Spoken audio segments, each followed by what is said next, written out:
When I'm driving an F1 car, steering wheel feedback is one of the most important things. It helps me decide when to brake and how hard. It's how I feel the surface of the road. Every bump in the terrain, every wheel slip. If my tyres are starting to lose grip, I can sense that immediately. When I'm driving in a sim, I need that same tactility, that level of detail I have in a real car.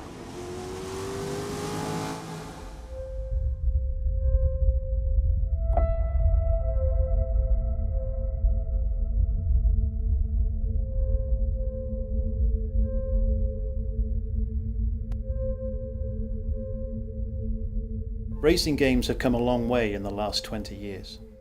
Nothing's really changed in how we approach force feedback in all that time. Cutting-edge sims are now so realistic, drivers across all disciplines are using them for training. Our main goal when designing True Force was to improve the number of sensations that you actually feel, to put you better in contact with the car that you're driving so that you can improve your performance and that enjoyment of driving on a track. The physical feedback needs to be more immediate or accurate, or a player loses immersion or control. Game developers are still having to recreate their force feedback from a set library of effects instead of deriving it from real-time modelling. True Force is special because it levels the playing field for PC and console gamers. You're now getting the extra level of precision and detail that you need, regardless of which platform is your choice. This is not just iteration, it's total evolution. True Force force feedback works differently. It hooks directly into the physics engine of the game. Games already calculate the forces on the tyres and the steering wheel. The True Force algorithm is able to process this data at up to 4,000 times a second.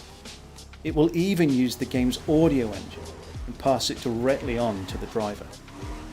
We spend a lot of time as audio designers trying to make each car sound unique and as realistic as we possibly can.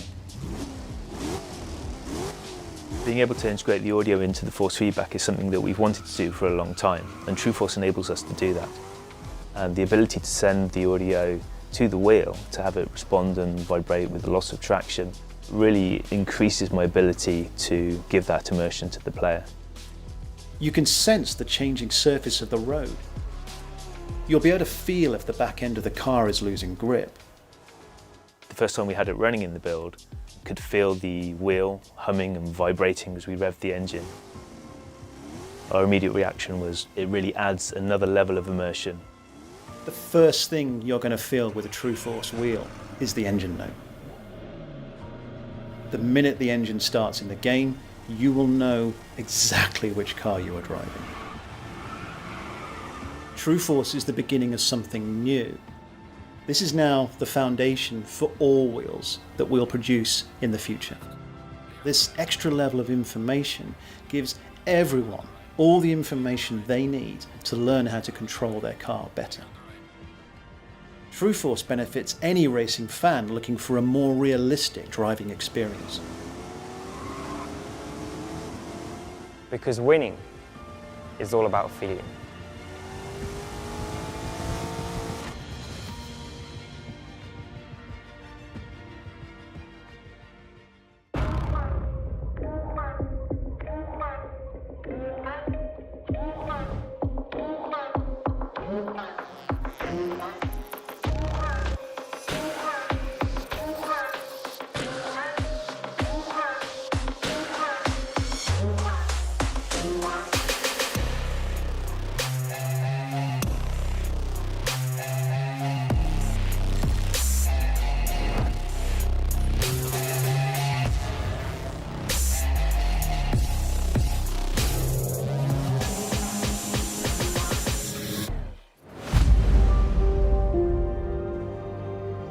Is near.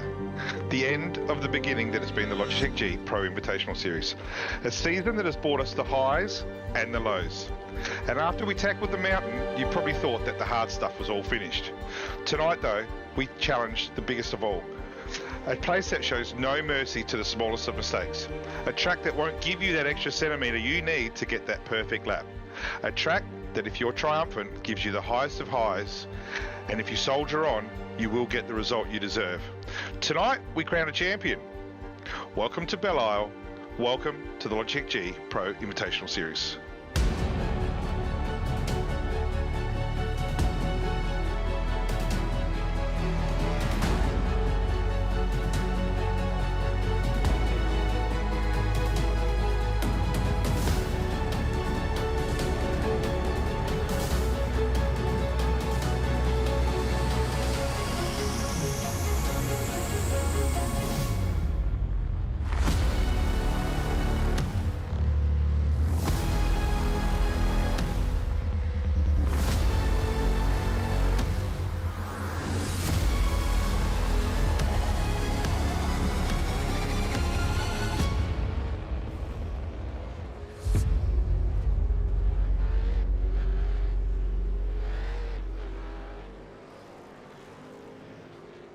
Well, it's a freezing cold day here in the Motor City, but the action will no doubt be hot.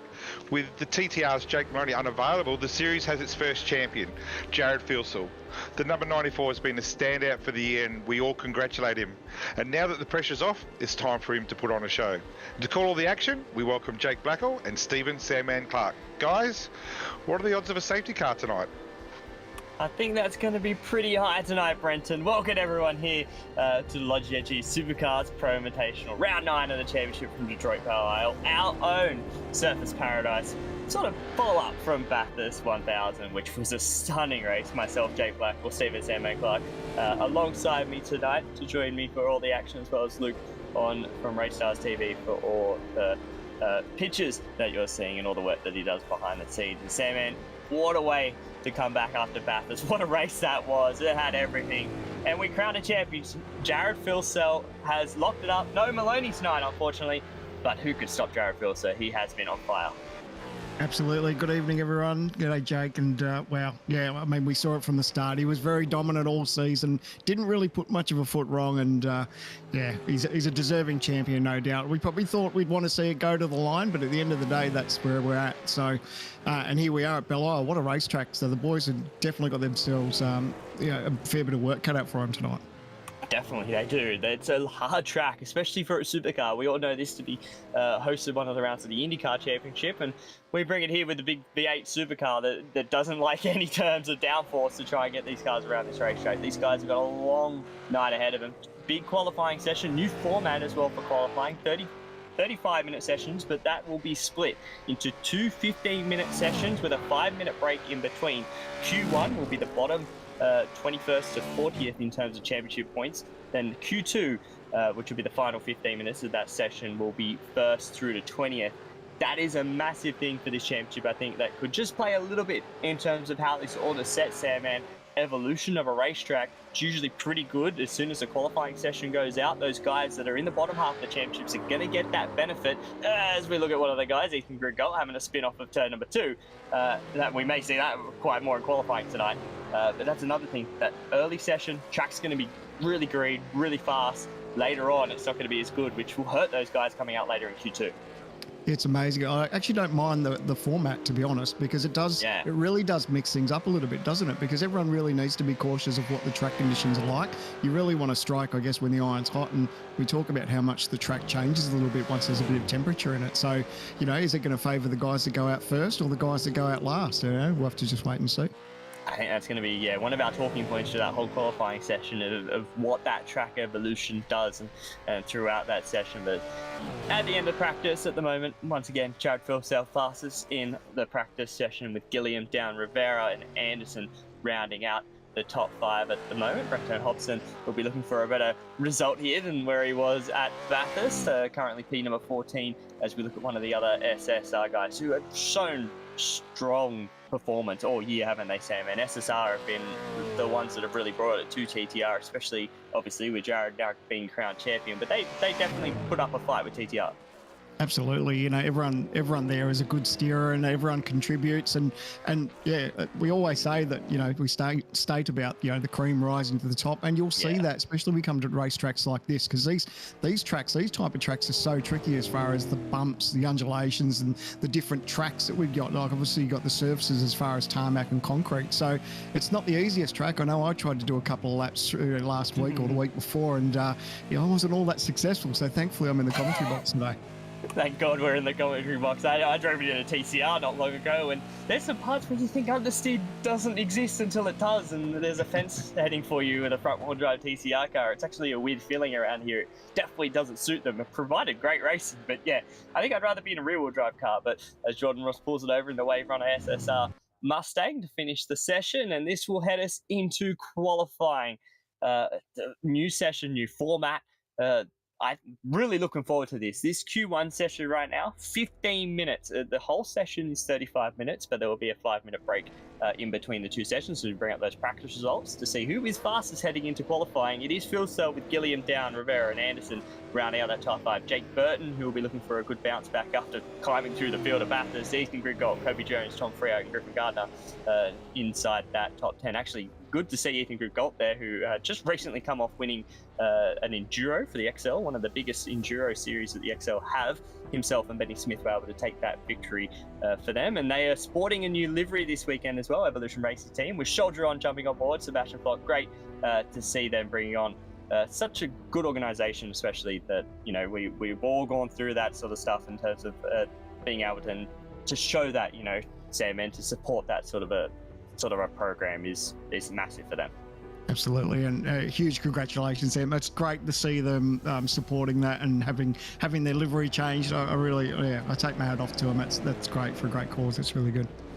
Yeah, they're still donning the Logitech G branding, as you can see all over the car. But yeah, good to see them with some Soldier On support as well for this round as we head into this first qualifying session. The guys starting to get set and just getting into the zone, Sam, man. It's one of those racetracks where you really, it's hard. There's a lot of fences. You're going to make a contact, and that will ruin your lap. Remember, there's 0Xs. You guys had it with the top 10 shootout at Bathurst. They're allowed to scrape a fence. That was in a practice session. This is a qualifying session. This is no, and as I say that, Sebastian Flock on the exit, giving the wall a little bit of tap as he gets started on his first flying lap. And that's one thing. You tap the wall, that lap is done. That's gone. Scratch, start again, fresh full tires, come back in and go again.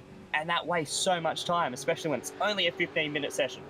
Absolutely, and I speak about it probably at every round where it's crucial to get a banker in. This track is really crucial to get a banker in because of how tough and dangerous this track is to get a decent lap, and because of the shortened time frame as well. So it's really crucial for these guys absolutely to get that first one, and it's so easy to touch a wall or make a mistake, as we saw at the top of the screen where someone's just missed their breaker marker and had to drive straight on.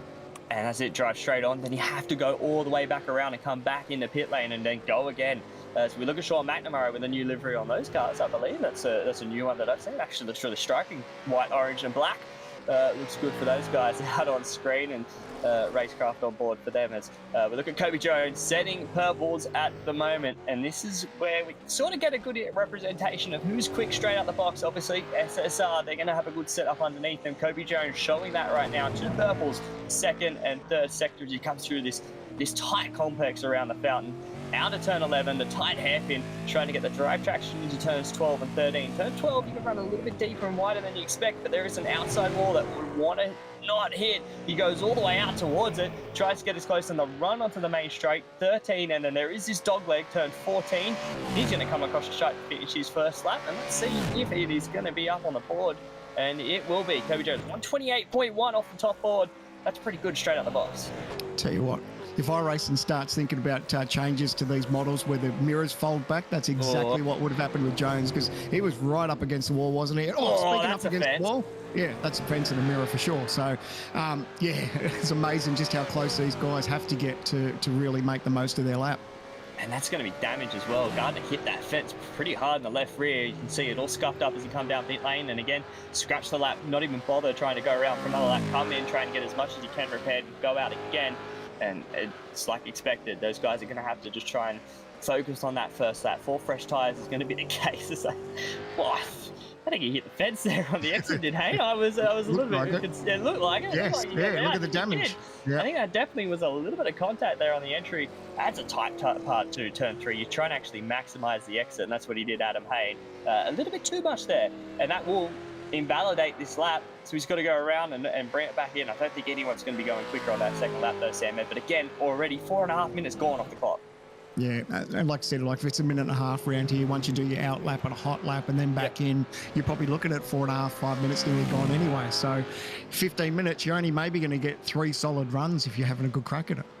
Yeah, that's right, and that's what these guys were doing. As we look at that with the Gardner behind, come out of the pit lane, he's going to get ready to go again. Stenberg looks like he's going to be on his fast lap, I believe, unless his first lap got scratched. And that's one of the hard things, is to actually figure out whether that hard lap got scratched. There's so many areas where you can get an incident here, but you can get it on the out lap too, that it's just one of those things that you have to focus on. And this is what I said. A lot of these guys will be coming down pit lane, getting ready, just put a new set of boots on. Your second lap's not going to be any quicker unless you get a really good draft or a tow around here, which can happen, and that looked like the fence as well. That looked like Brett Loxton into the wall on the exit and straight to pit lane. You just got to do it. As soon as you get that X, you go, oh, there's no point going around again, bring it back in. Absolutely, and it's the best place for it to happen, I guess, because you just dart straight into pit lane, so you lose, as less time as you can. And that's one of those factors as well. You got to think the pit lane entry is actually so close to the start line. It's such a short pit lane that you actually have that ability. Oh, I've hit the fence off the last corner. It doesn't matter. I still haven't actually passed the pit lane entry yet. Usually, a lot of track, you already passed that pit lane entry after the last corner. You just can't react. You have to go around a whole lap. But this track, you can actually benefit from that. So you can push a little bit harder. But then again, you don't want to be pushing too hard. As some of these guys rolling around right now, and Kurt Stenberg puts a lap that puts him 10th, 1.6 seconds off the pace, as some of these other guys still yet to set a lap time. And this is what we said, Sam, and you've got to get that banker in, don't you, to try and put yourself actually on the board.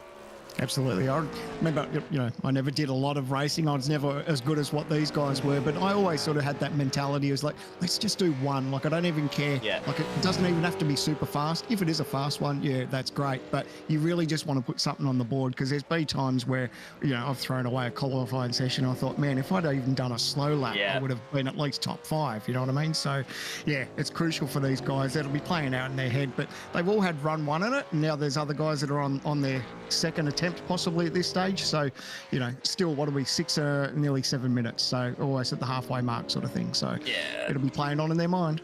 Oh, I thought Mitchelson was going to hit that outside wall. Had a lot of understeer off of turn number 6. That complex, very reminiscent of the Adelaide section, the left, the right, all 90-degree corners down here into turn number 7.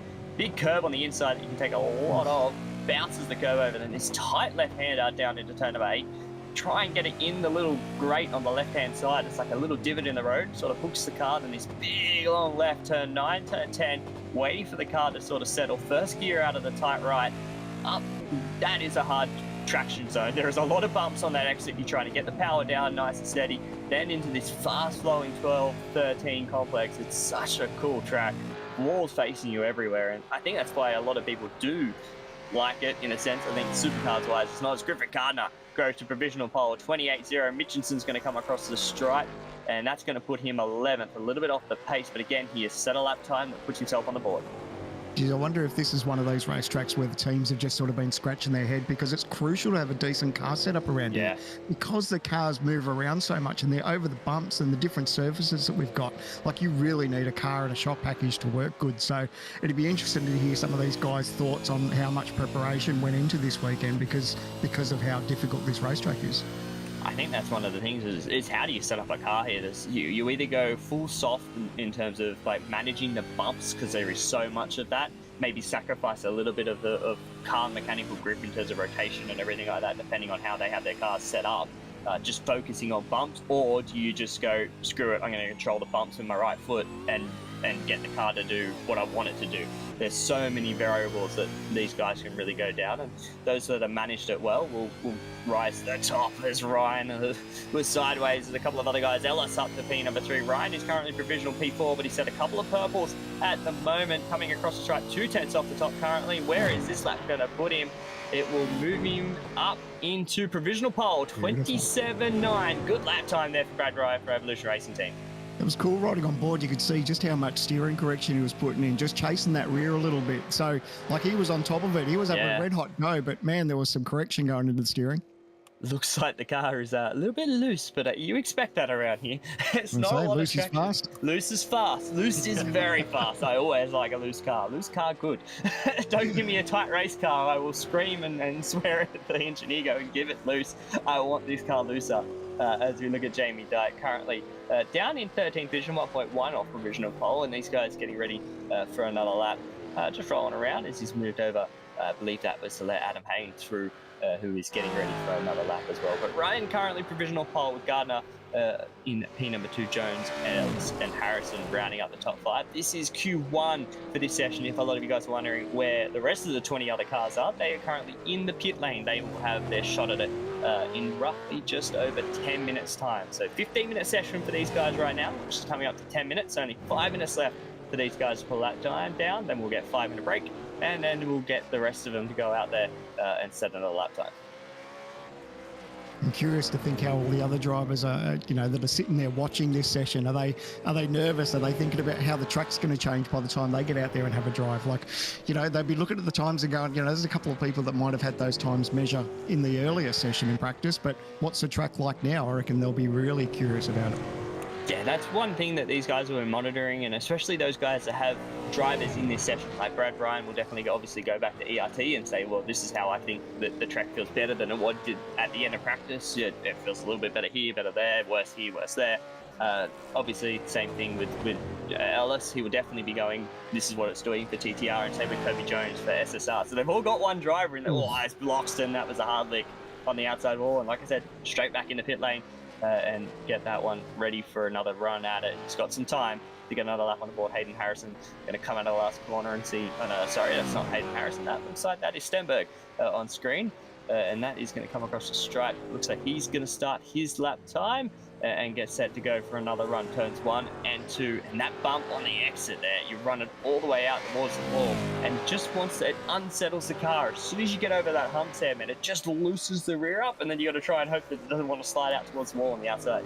Yeah, absolutely. It's almost heart and mouth stuff every time you go through there, every single lap, isn't it? And these guys have got to do it 60 times, like far out. Like they're definitely got their work cut out for them tonight. 60 laps around here is going to be mentally taxing. And that's one thing I think we always talk about in terms of sim racing. Stenberg's rolled out of this one, so that's lap done. He may actually just try and roll around this lap. He hasn't taken too much life out of the tyres. He might try and just sit it up for another time. I don't think he'll have enough time to come down pit lane and get a fresh set of boots and go again. He might, but it would be tight. So he might play this card of, I'm just going to roll out of it and try and see if I can get another lap out of it with what I've got on it at the moment. But mentally and physically taxing. This is a more mentally track in terms of sim racing. You have to be laser focused for so long, and there's no break here. There's not a lot of room where you can have a break. Yes, there's 2 long straights, but there's one straight with a bump in it off of turn 2 that you still got to figure out, how do I get this car off the corner, let alone focus about the next corner and have a break in the straight. And the other ones, again, it's got a curve into it where you actually got to set yourself up for turn 7 braking zone, because if you don't set yourself up right, you can have an inside front lock, outside front lock, because it's got a curve in it. There's not a lot of areas where these guys get a break, and I think that's going to play a massive role tonight with 60 laps, where they're going to have to try and make sure they don't make a mistake, and one mistake ends in a fence. Absolutely. I mean, like I said, I did a couple of laps leading up to this event just to get a sort of feel and understanding of what these guys got to go through. And even on one of my slowdown laps where I'm like, all right, I might have a bit of a go at the next lap and I might do this. And while I was doing that, I just tapped the wall just because I was, I missed a braking zone just because I wasn't thinking properly. I was thinking about something else. So, yeah, and like you said, 60 laps around here, these guys have really got to stay focused regardless of how hard you're pushing. Yeah, that's right. Kobe Jones is going to put it all on the line right now. Set a purple middle sector coming through the third. He was personal best for himself. His first sector wasn't as good, but let's see what he can do. It's a long left-hander, the tight right, needs to get on the power, concentrate on that exit. He's done a good job, managed to keep it off the fence, and that's why. Purple again for Kobe Jones. Coming into the final sector, turn 12 and 13, run it all the way out to the fence. So we want to do the same here, make sure he misses that inside curb, use all the road and a little bit more. Let's see what he can do. Coming down to the stripe, will this be provisional pole for Kobe Jones? The personal best in the last sector as well, and it is. He got the top spot, 27.867 for Kobe Jones, the dying last couple of minutes of the session. looked good in those last couple of turns, didn't it? So Yeah. I sort of said, oh, it looked good, and then sure enough, the times reflected that. So he'd be stoked with that, especially with another minute. There's only, 1 minute to go. 1 minute left in the session. The guys can finish their lap times as well once 15 minutes is up. If they are on a lap, they're allowed to finish. That's why there is that 5-minute window in the middle. So these guys finish their laps, get off the track, and then the new guys can come out and get ready for their second session. Payne moves himself up into P number 13. Here comes one of the TTR Commodores, it's Kurt Stenberg. And is he going to improve a position? No, he does not. Stays in 15th. He's probably in that cycle lap that we were talking about, where we think he took it easy, and now it looks like he's going to try and push on, because you were right, there was not enough time for him to get back and bolt on a new set of Dunlops. No, there wasn't. So he's just going to have to try and see what he can do with what he's got left on the car. And that's always a hard thing. You know, you don't have that maximum level of grip that you'd want with a fresh tyre. And then you go to push on that tyre, and that's where you make a mistake. That little mistake is what's going to cost you. Is the timer is ticking down. 5 seconds left in the session. And this will be Q1 over and done. So Q1 out. Simon Black, has called it as that is checking flags. These guys will finish their laps for this session. Jones currently provisional pole after Q number 1. Ellis out of the last corner. He's going to bring it into pit lane. That's his session done. It looked like he was actually on a decent lap. Oh, and as I say that, Haynes not on a good lap. That's Adam Haynes sideways out of turn 9. That's not where you want to be sideways. And someone in front of him was sideways. Oh, they're all sideways out of turn number 11. Just trying to get the power down. No rear grip in these cars towards the end of the session. That also could be just the amount of heat and temperature that these guys have been laying down into the track as everyone else coming into pit lane, and that could be pretty much session done. Griffin Gardner set 2 personal bests for the first. That was Stenberg, I think, coming in behind them as well to come into pit lane. And I think that could be session done. And what a lap from Kobe Jones to get it done at the moment for provisional pole. Yeah, good lap. Scratching my head about Stenberg. I didn't think he'd be that far back, but at the end of the day, yeah, I don't know if they'll talk about setup changes or what sort of went wrong for him, but at the end of the day, Jones has done a terrific job, 27.867. So they'll go back and they'll be all staring at the monitors now as the other guys come out on track in just under 4 minutes' time. Yeah, just under 4 minutes. Gardner's going to come and try and complete his lap. This could be where he makes a move up. Pavel moved up into P number 12 on his last lap. Where is Gardner? Purple last sector. That puts him P number 2. He jumps Brad Ryan, provisional outside front row after Q number 1 for Griffin Gardner. 0.03 off the top. Not much in it. 0.04 separates the top 3 after Q1, Sam, man. That's not bad. Not bad at all. He'd be stoked with that, especially when you get that last lap in and the time's already finished and he punches it out. So good on him. He'd be stoked with that one. That's a good lap time. And we know these guys are towards the front. These guys are in the top 10 of the championship in terms of pace. Obviously, they haven't had the luck to be inside that top 20 in points. There's been obviously so many races, 9 rounds. So you look at Greg Belle, who actually did improve on his last lap, moved himself up to P12 in the Type N Esports Commodore, and that was a good job from him as well. Puts himself above some of the other guys who didn't really get a good lap time in. I think, like you said, Stenberg, a long way down from where I think he would expect to be for himself. So he'll be kicking himself a little bit to be basically 15th and last of those who put a lap time in, I do believe. So he'll be a little bit off on that. But 2.5 minutes until we get the next session up. And while we do that, we will bring up those championship results to show that we do have our champion-elect, and that is Jared Filsell, has sewed up the championship. It is all done. No Maloney tonight, so he will basically take the championship as we head to the last round of Phillip Island. So well done to Jared. He is, they've driven tremendously all season, he has, and especially with himself and Dane Warren during the Enduro season, they were unstoppable. So well done to them. Maloney is currently second, but not being here opens the door for Myers and Madison Down and Rosella to try and capitalise on that. And how about Madison Down? I think we've got to mention that as well. He was nowhere. He didn't even make the first round. He's 4th in the points, so well done to him so far to even be in that position. Freya, Warren, Burton, Hobson, and Kostecki inside that top 10. And these guys that are further down, you look further down now to around that top 20 position. 20th locks you in to next year's Logitech G Supercars Pro Invitational. That's what they're all fighting over. Team Jinx Shifters are currently 20 and 21st. Greg Schockstead and Brett Loxton are currently fighting it out for that position as we keep looking down through the rest of this field. And that's one of the things that these guys will be looking forward to now, is trying to maximize that result to get themselves locked in for next year so you don't have to go through the qualifier series. Absolutely. And like you said, Madison down P4, a chance at possibly he's only 2 points out of P3, and then his second place car isn't even here tonight. So you imagine if we talk at the end of the season where Madison's down is finished second in the championship and didn't even show up for round one, like that's pretty impressive. Yeah. So no doubt he'd be keen as mustard, you know, a little bit of blood in the water between TTR teammates to get that extra couple of spots, but good on him. It's been a top effort. So yeah, he'd be thrilled with that. It has been a really top effort for a lot of these guys in this championship. We look at the cameraman and one of Luke's guys. Yeah, one of Luke's team members doing his work out there and showing how he gets all the camera work that he does. A tremendous job does Luke from Race Stars TV. Works a lot to get all this going and does a mega job behind the scenes. And Q1 definitely lived up to the hype. Now it's Q2. The top 20 in the championship come out to set it all ablaze and see what they can do against the guys that have already on a lap. Jones, Gardner, Ryan, there's some tough times to beat, especially 0.4 of a second between those guys out the front. This is what I expected to see, is everyone lining up at the pit lane. Well, no, they're all just going to drop the flag and go for it. So everyone's going to file out. Everyone wants to try and get that banker lap and finish the session off. 15 minutes to go. This could be the most opportune time to get a lap in. Because currently no cars have been out on the track for a couple of minutes, 2-3 minutes. There's been no running on the track. It will cool down just a touch, a little bit. There's not 20, 15, 16 odd cars, however many we had in that session, running around putting heat into the track. It'll cool off a little bit. Now these guys will go out. It is a cool track, 22 degrees out there at the moment, but it will cool off just that little bit compared to those guys who are heating it up. These guys are going to obviously cool down in that progression between Q1 to Q2. These guys will go out now. They're going to try and get this first lap in. I feel like that's the case. This first lap is going to be critical because as soon as they start laying down some more heat into this track, it could go off a cliff pretty quickly. 15-minute session, not a lot of time, street circuit, walls, it's on.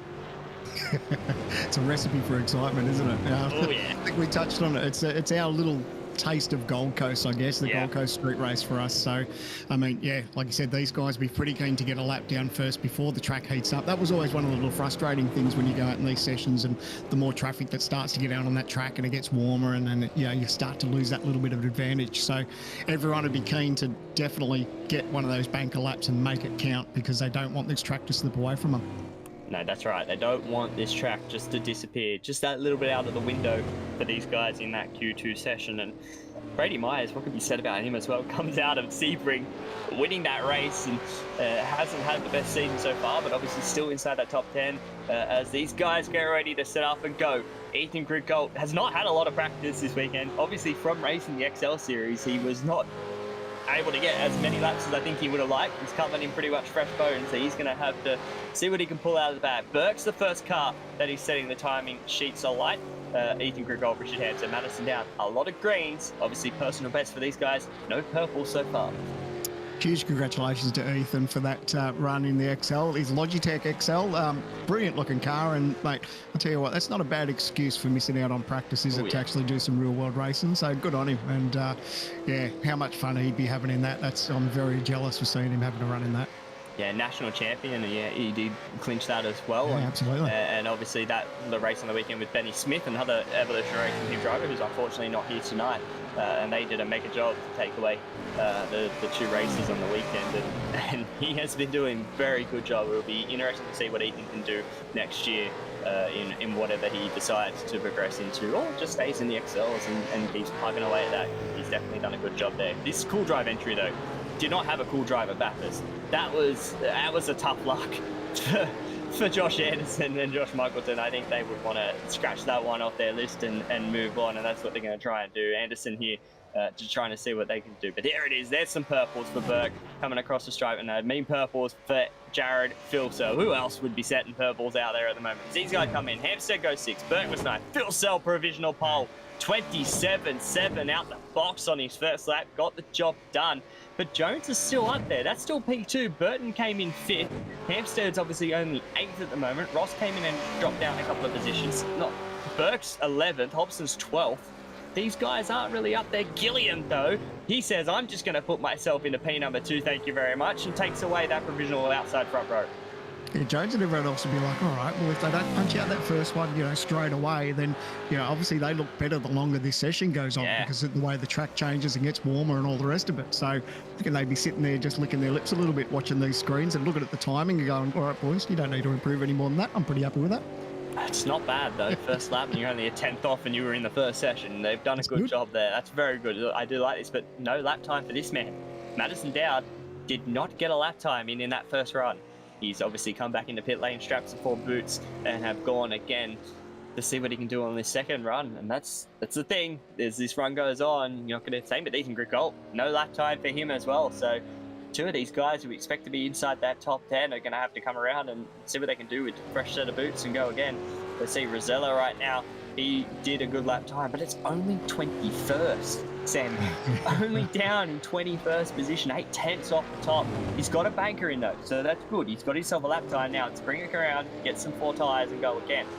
But not a lot of people, as you can see, the guys who are in pit lane. Burton, though, moves himself up into P number 4. Was that a second lap for Burton? It was too.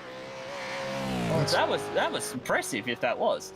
That's good. A nice little turnaround for Burton. I know it's early in qualifying and stuff, but he's had a shocker the last couple of races. The Enduro season wasn't great for him, so no doubt he'd be pretty keen to put that behind him and just push on for a decent result tonight. So good to see him in the top 4 so far, but it'll be interesting to see how that all plays out over the next 10 minutes.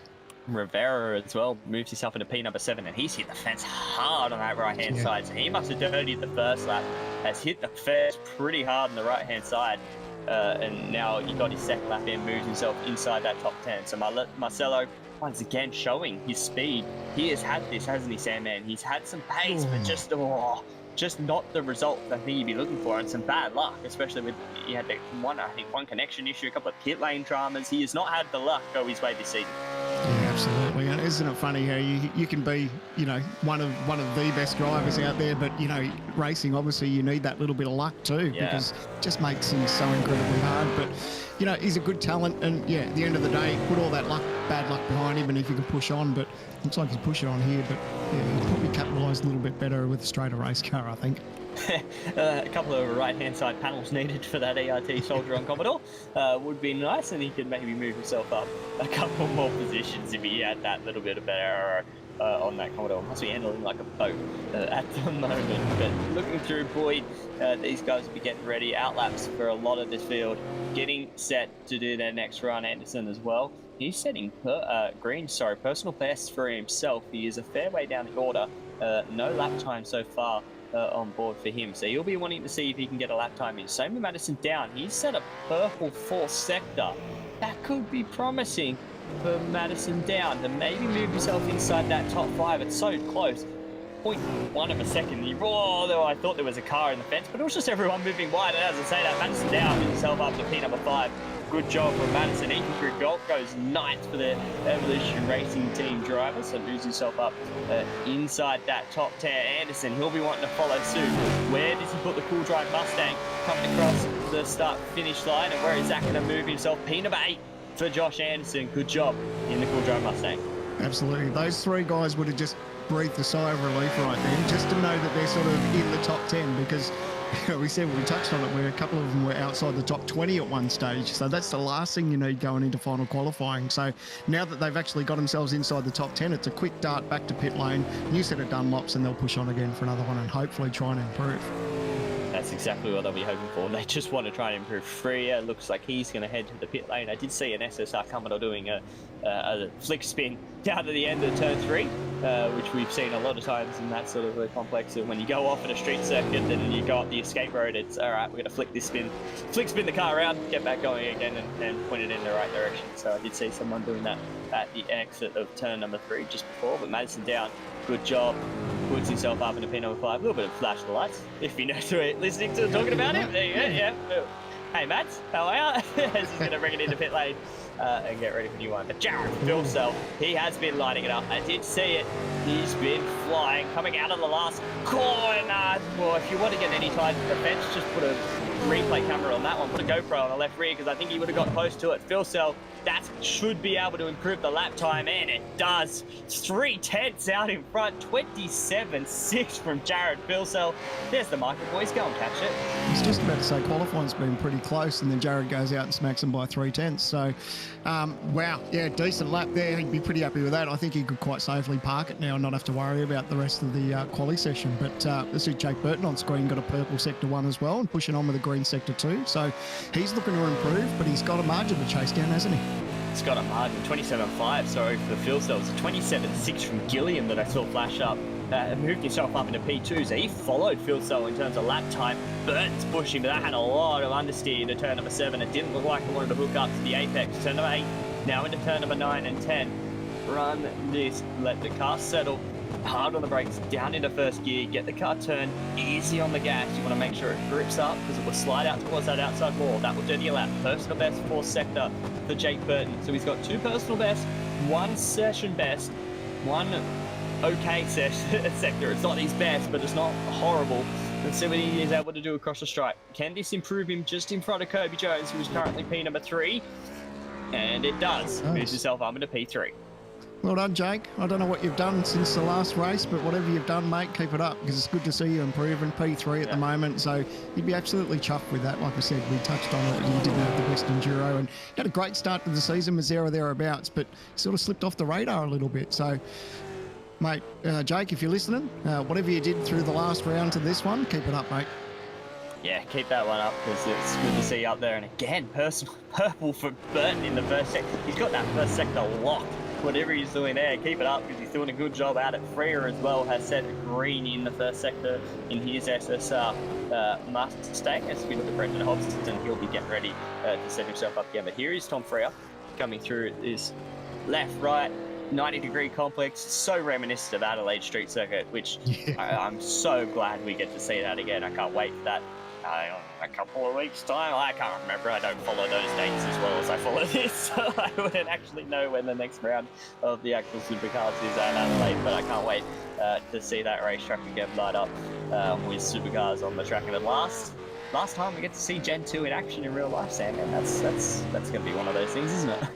Absolutely exciting too, because you know, obviously we've got some new cars to look forward to. It's going to be it's going to be really interesting to see just how the teams take on that new car and all the rest of it. But I guess it's a fitting farewell, I guess, as dominant as Van Gisbergen has been in the Holden too. It'd be nice to see a Holden finish at Adelaide just to finish off that era of cars. And yeah, looking forward to the next gen. Yeah, no bias from me. I would like a Holden up there too. No bias at all. Not a Holden man here at all. I will move past that. Freer comes across the stripe, and that's going to move himself up. No, it doesn't. It didn't improve him. He's 21st, and there's a lot of work to do if Tom Freer wants to make any positions out there. Myers on an outlap. I believe that's going to be his starting of a flying lap as we run on board with Myers into turn number 1. This complex so hard, you got to wait for the car to settle, then just hear him over this bump. Oh, the car just gets unsettled, and you got to modulate the throttle as you get on the power. 4th gear, 5th gear, all the way up, down into turn number 3. Hard on the brakes, tight right hand, a 90-degree right hand, and take all the curve on the left. Try and float all the way out to that exit curve. Then this corner's sort of deceiving. Turn 4, you can use the curve, but it kicked the car out to the outside wall. He's done a good job there. Same with this one. It's actually off cambered, so it'll want to push the car towards the outside wall again. He's done a good job there. Then this one, it's so blind, that apex, that you can run the car really wide and get out in the outside wall. He's done a good job there by Myers.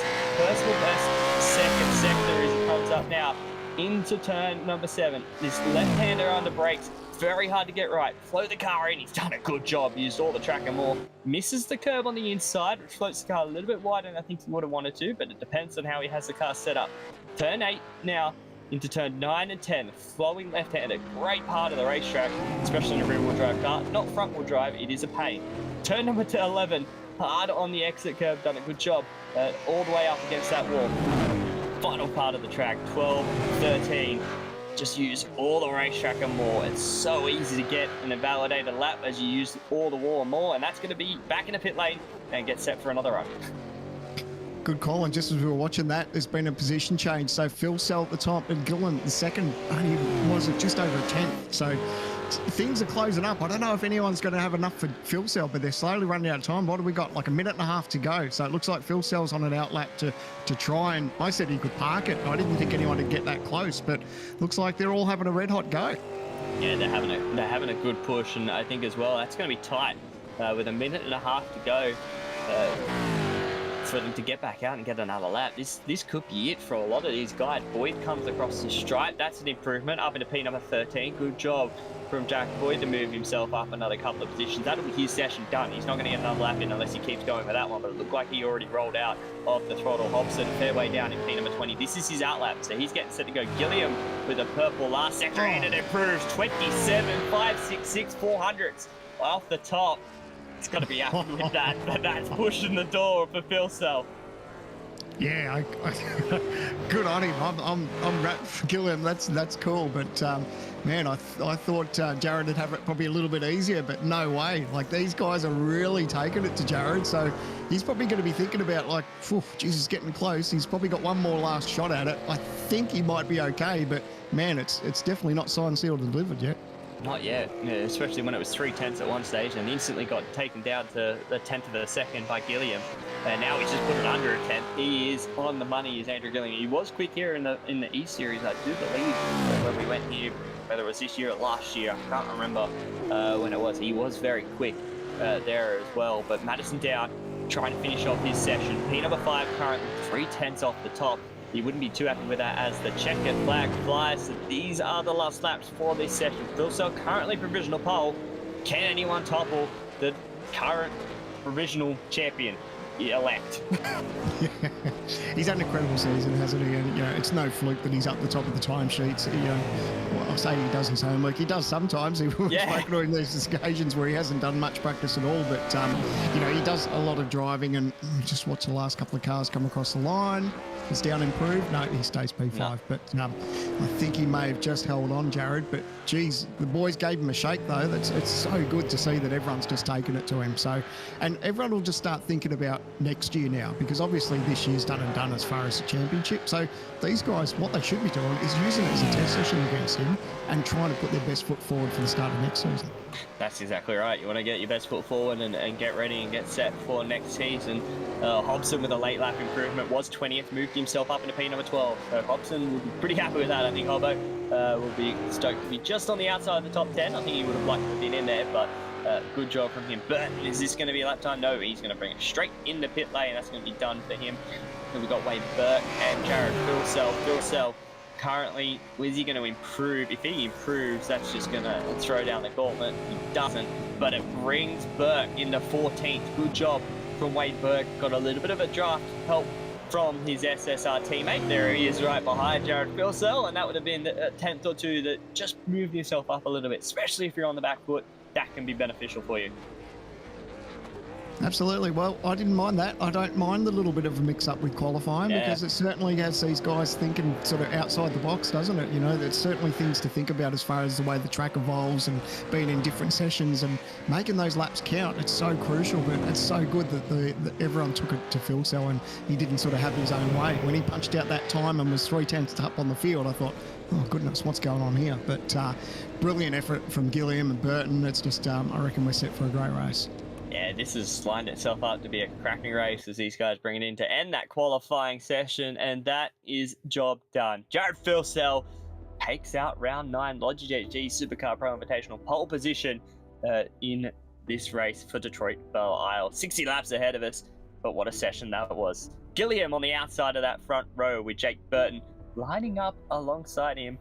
Kobe Jones rounded out 4th after his first Q1 lap. That's a top effort from Kobe Jones. Q1, waits through all of Q2, still ends up P number 4. Good job from him. Madison down, Griffin Gardner, Brad Ryan as well, P number 7 after his Q1 lap. Richard Anderson, Ethan Gringold, and Josh Anderson round out that top 10 as we look through the final results of that qualifying session as we'll get set for our grid roll.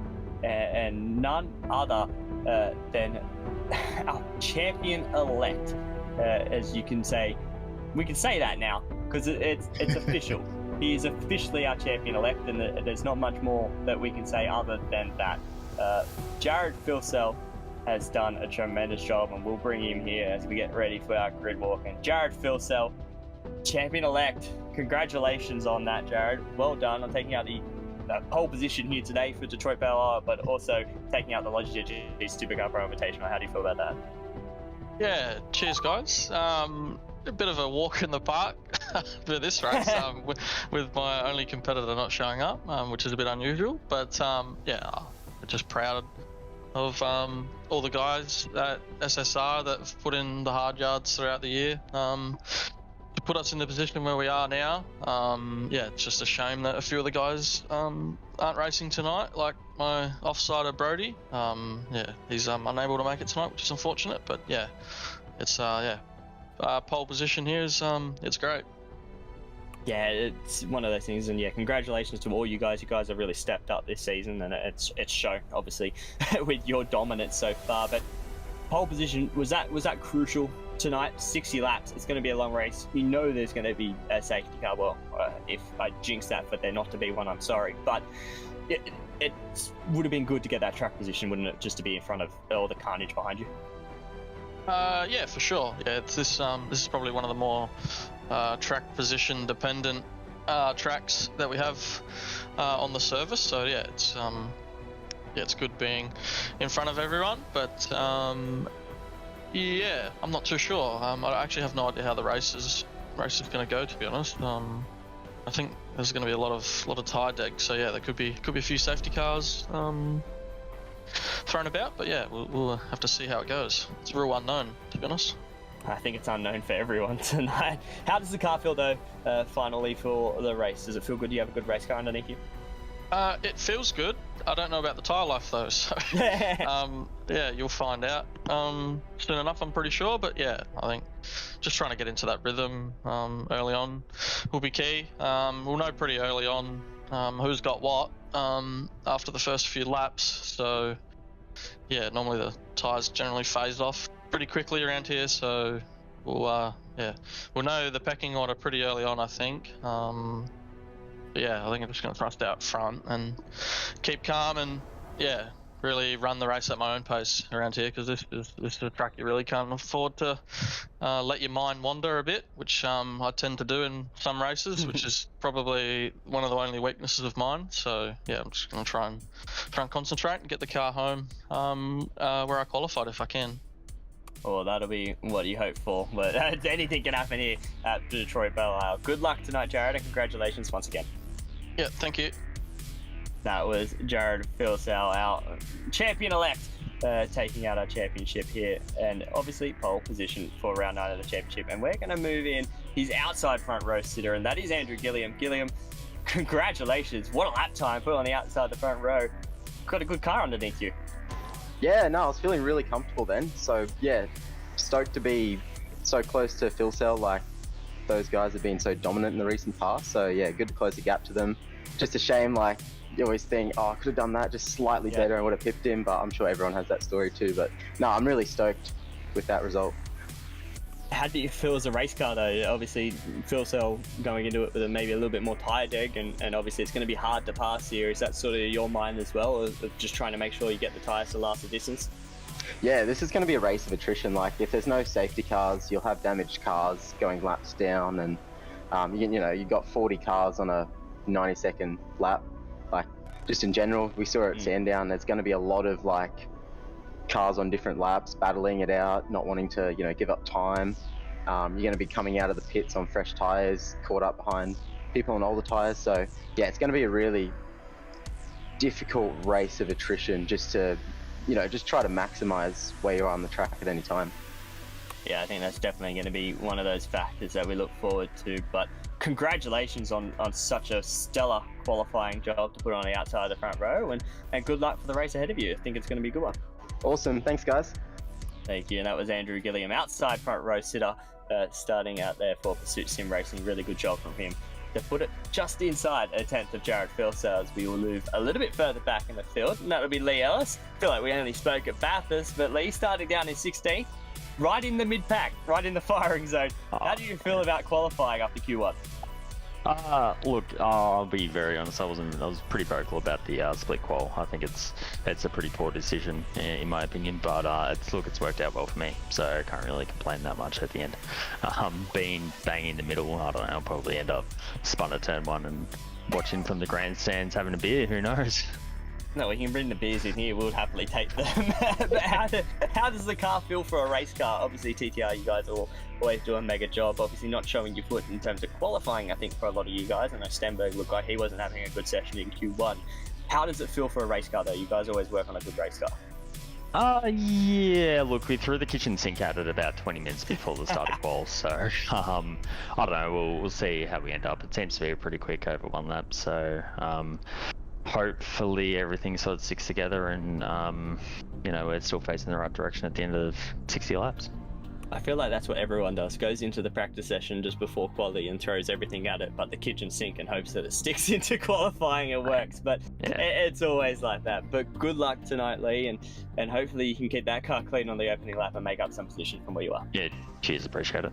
Thank you. And that was Lee Ellis starting down in P number 16, right in the middle of the pack for TTR and Lee Ellis Designs, as we move even further back all the way down in P number 31, and that is Adam Hayden. And Adam, you're at the back. I feel like you're in the best spot in the house to watch everything unfold in front of you. How was qualifying, and how do you think that definitely fared for you?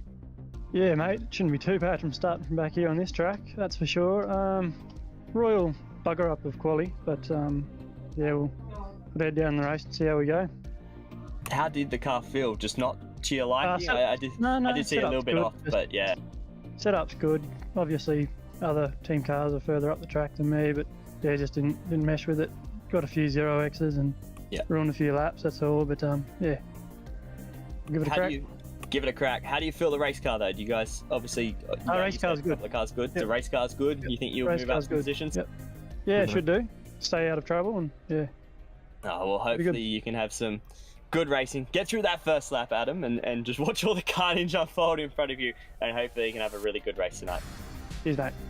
Thank you. That was Adam Hayden starting down in P number 31. Really in a good spot right now down near the back to be able to look out for that carnage. And Sam, man, a minute and a half till we get ready to go. I'm going to go through this grid while you can sit there and relax as we get set for round number 9 of Logitech Supercars Pro Invitational. Jared Filso and Andrew Gilliam, what a front row we have lined up there. 0.04 of a second between the two on the front row. Jake Burton, Kobe Jones, row number 2 with Madison Down, Griffin Gardner, row 3 with Brad Ryan, Richard Hampstead, Ethan Grigol, and Josh Anderson rounding out the top 10. Marcelo Rivera just on that outside in P number 11 with Brenton Hobson in P12, with Brady Myers in 13th, Wayne Burke in 14th. Row number 8 with Jack Boyd, and Lee Ellis in P number 16. Sean McNamara, Dylan Rudd on row 9 with Hayden Harrison and Jordan Ross rounding out row number 10. The rest of the field on your screen as these guys get set for a big one. 33 cars on the grid, 60 laps, Sam, man.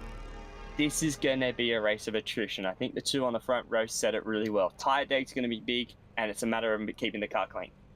Absolutely. I'm not worried about the attrition on the track. I'm worried about the attrition in the commentary box as well. I'm not firing on all 8 cylinders, but I appreciate you pulling the line there, Jake. But absolutely thrilled.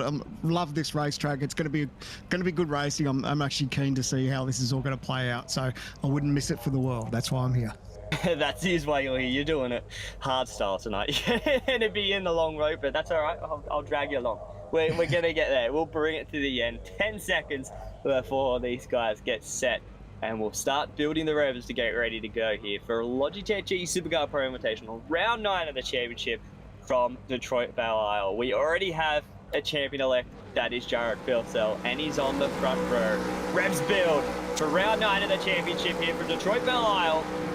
Green flag and we are underway, and it is a really good jump from Jared Filsell as well as Jake Burton in P number 3. He's going to go around the outside at Gilliam into P number 2. There's a car in the fence on the outside. That was Rivera. I believe that was Marcelo Rivera. It looked like one of the white soldier on ERT Commodores was in the fence there, bumping and grinding off the turn number 2.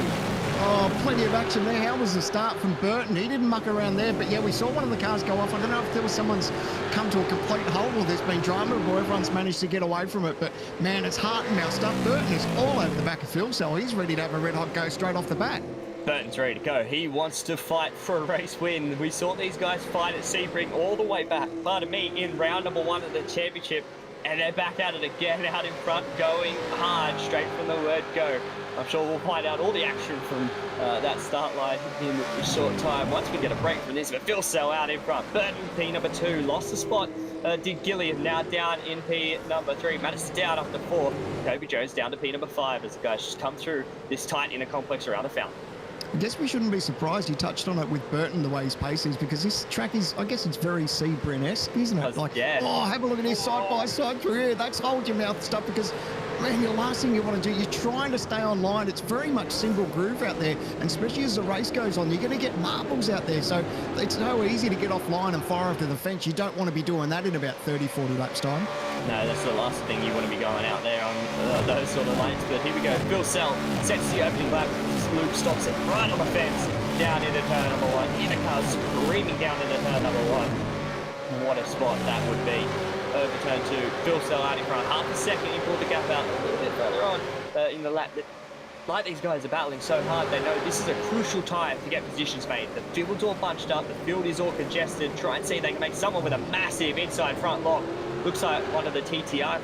I think it was one of the Mustangs that was in front. Look at these 3 wide. 3 wide back there. Let's not do this. No, don't go through there. That was Ellison Rudd. Oh, they were side by side, and Rudd was like, okay, yep, let's back out of that one, because he would have put Ellis in the fence. Yeah, well done, boys. You don't need to be doing on the lap 2, but it's good that they're having a crack, but they obviously didn't leave it and stick it in the inside, because that would have been drama. So good heads up driving, nice aggressive driving, but they all got out of it at the right time, so good to see. Yeah, they did a really good job. Hampstead, who I think was the one with the inside front lock down into turn number 3. He's managed to hold on to his position in P6. Gardner there in 7th, but Anderson all over the back, trying to see if he can hold on to that black Commodore in front of him. Griffin Gardner obviously not with him. Oh, and as I say that, Marcelo down the inside of Tom Freer. That's Brad Ryan, who's got no boot and wing already on lap number 2, and he's in the fence on the outside. He gave that a big leap on the outside wall. Looks like it's still tracking straight though off the corner, but that was carnage through turn 9. Mate, how's that trying to make up positions so you're leaping up over curbs on 2 wheels? Like, that's how you get it done in V8 Supercars, isn't it? Like, out. I'm glad it wasn't me, because I haven't got the talent to keep it straight. I would have been fired off straight into the concrete, but here we go. We'll try and catch some of this action for the race start. There was some drama at the back, so I'm not quite sure what happened there. We did see a bit of smoke. Yeah, I feel like it was one of the Evolution races. Look at the start from Burton. What a jump. That was and around the outside. It's just short running. There it was. It was the teammates. It was the 3 teammates. Was that Ethan Griggold? It was Ethan Griggold, I think, into the back of Brad Ryan. It's the back of Marcel. Oh, we've got... I believe there was a little bit of contact between Mitchinson and someone else. I think they're also going. But yeah, that was the 3 Evolution Racing Team teammates involved in that turn 1 incident. That's Brent's going to have some... that's on his plate there. He's going to be having some fun settling that down. Yeah, no comment, Your Honour. And especially they've got some flash-looking new paint schemes for today too, and they've already stuck them in the fence. So, yeah, not ideal, but oh well, let's just push on now. They can't do much about it. Obviously, a bit of a racing incident. They didn't plan for that all to happen. So, hopefully they can sort of resurrect, a decent result. And you don't know what's going to play out. We touched on the possibility of a safety car. There is no mandatory safety car as such, so you just don't know. This is such a tight, twisty racetrack. It's so easy for carnage to happen. So don't rule out a safety car. Yeah, don't rule it out. I think it'd be highly unlikely if we go a full 60-lap race here without a safety car. I said that at Sandown and we got it. So we went 161 laps there. We wouldn't be surprised if we do the same here. But here is Ethan Griggold all over the back of Brenton Hobson coming down into this turn 3 complex. Will he go down the inside? No, he won't. He's going to sit in behind and wait another. Oh, Hobson tried to turn it in. You saw him turn it in initially. It didn't bite. And understeer, he either had a little bit of rear brake lock or it just didn't want to bite. And he had to take a second hit at it. And it actually set him wide. That car looks like it's struggling on the front. A little bit of a wall kiss on the outside wall in the turn number 5. You do that quite often here, I think. Every single lap, you'll nearly try and wipe a mirror off, but that car didn't look like it was handling well for Hobson. Yeah, it's a pain, isn't it? When you're trying to get the nose of the car in and it just doesn't stick, and like you said, you have a second stab at it. It's like, come on, please, you don't try not to give up too much time, but it's crucial to get these nose in, because if you misjudge your line coming through some of these turns, there's a wall on the outside just waiting for you. Yeah, and that's where he doesn't want to end up this early on lap 4 of the race. Still got a long way to go. 60 laps here around Belle Isle. 2 compulsory pit stops. Dylan Rudd in that new 9.5 livery out there with a bunch of his teammates right behind Jordan Ross, who is sort of the 9.5 sandwich in the middle of it at the moment. He's going to be hoping he can try and make up some ground in front of him. They have Lee Ellis, who has done a good job so far. But what will Dylan Rudd do? He has been improving every round. I feel like he has been one of the biggest improvers in this championship so far in terms of his pace from word go to where he is now. He's been doing a really good job as well behind Sean McNamara, Rick Kuznetsov. They're having a good old battle with damage already, war wounds on both of those 2 9.5 Commodores, so it looks like they've been in the walls already. Yeah, a little concrete signature, that just means that they're pushing on around here, doesn't it? They're just having a good go. Speaking of good goes, Burton is still staying in touch. It's what, 0.6 of a second. So he's there or thereabouts. All 3 of them. They're all just sort of staying in touch. And you spoke to Jared on the starting grid, and he just wasn't sure about tyre deg. So what do? Do you push on at the start and just go hell for leather and get an idea of the tyres, or do you look after him? It'd be interesting to get his mind play about how he goes about this. It was sort of a confident but non-confident feel style, wasn't it? I felt like I got that little bit of a vibe from him that, he's usually pretty open in terms of, I've got a good car, the car feels good. I don't think he sort of knew what the tyre deck was going to be like. And like he said, I just don't think he had any inkling of how this race was going to play out with what he's got on board. But he's obviously out in front. He maximised himself in qualifying, and that's why, like you said, the best position to be was P1 around here. It is track position dependent, and he did a good job to put himself in P1, and he's stretched himself out a little bit over Burton now, just under a second over Jake Burton, who has done a good job so far. And like you said, it is very Sebring-esque. That's most probably why he's doing a really good job here tonight. A lot of bumps, and he's done a really good job of putting himself up there. And so was Andrew Gilling, Suit Sim Racing, moves himself up into P3 and is hanging on to those guys. A lot of these guys they'll be all getting into a rhythm right now, just managing the tyres. They will want to get into this rhythm, get through this first stint with no safety car while the field is compressed. Absolutely. These onboard cameras, I love these because this really gives you an indication of just how bumpy this racetrack is, like how much curbs you want to use, and there's some corners that you just can't use the curb because the car just gets away from you. Yeah. So you get up on that and you misjudge that and you fire off into the wall straight away. But look how close they get. And I always look on these onboards, especially if you've got an indication wherever it's a rear wing or wherever you're looking, and it just tells you how much the distance between the gap in the rear wing and the roof of the next car is, of how much bumps there is. Like, these cars are just moving around so much. It's crazy. Yeah, this track is very undulating. There's a lot of bumps. It is a street circuit. It is a downright street circuit. Wow. There is a lot of bumps.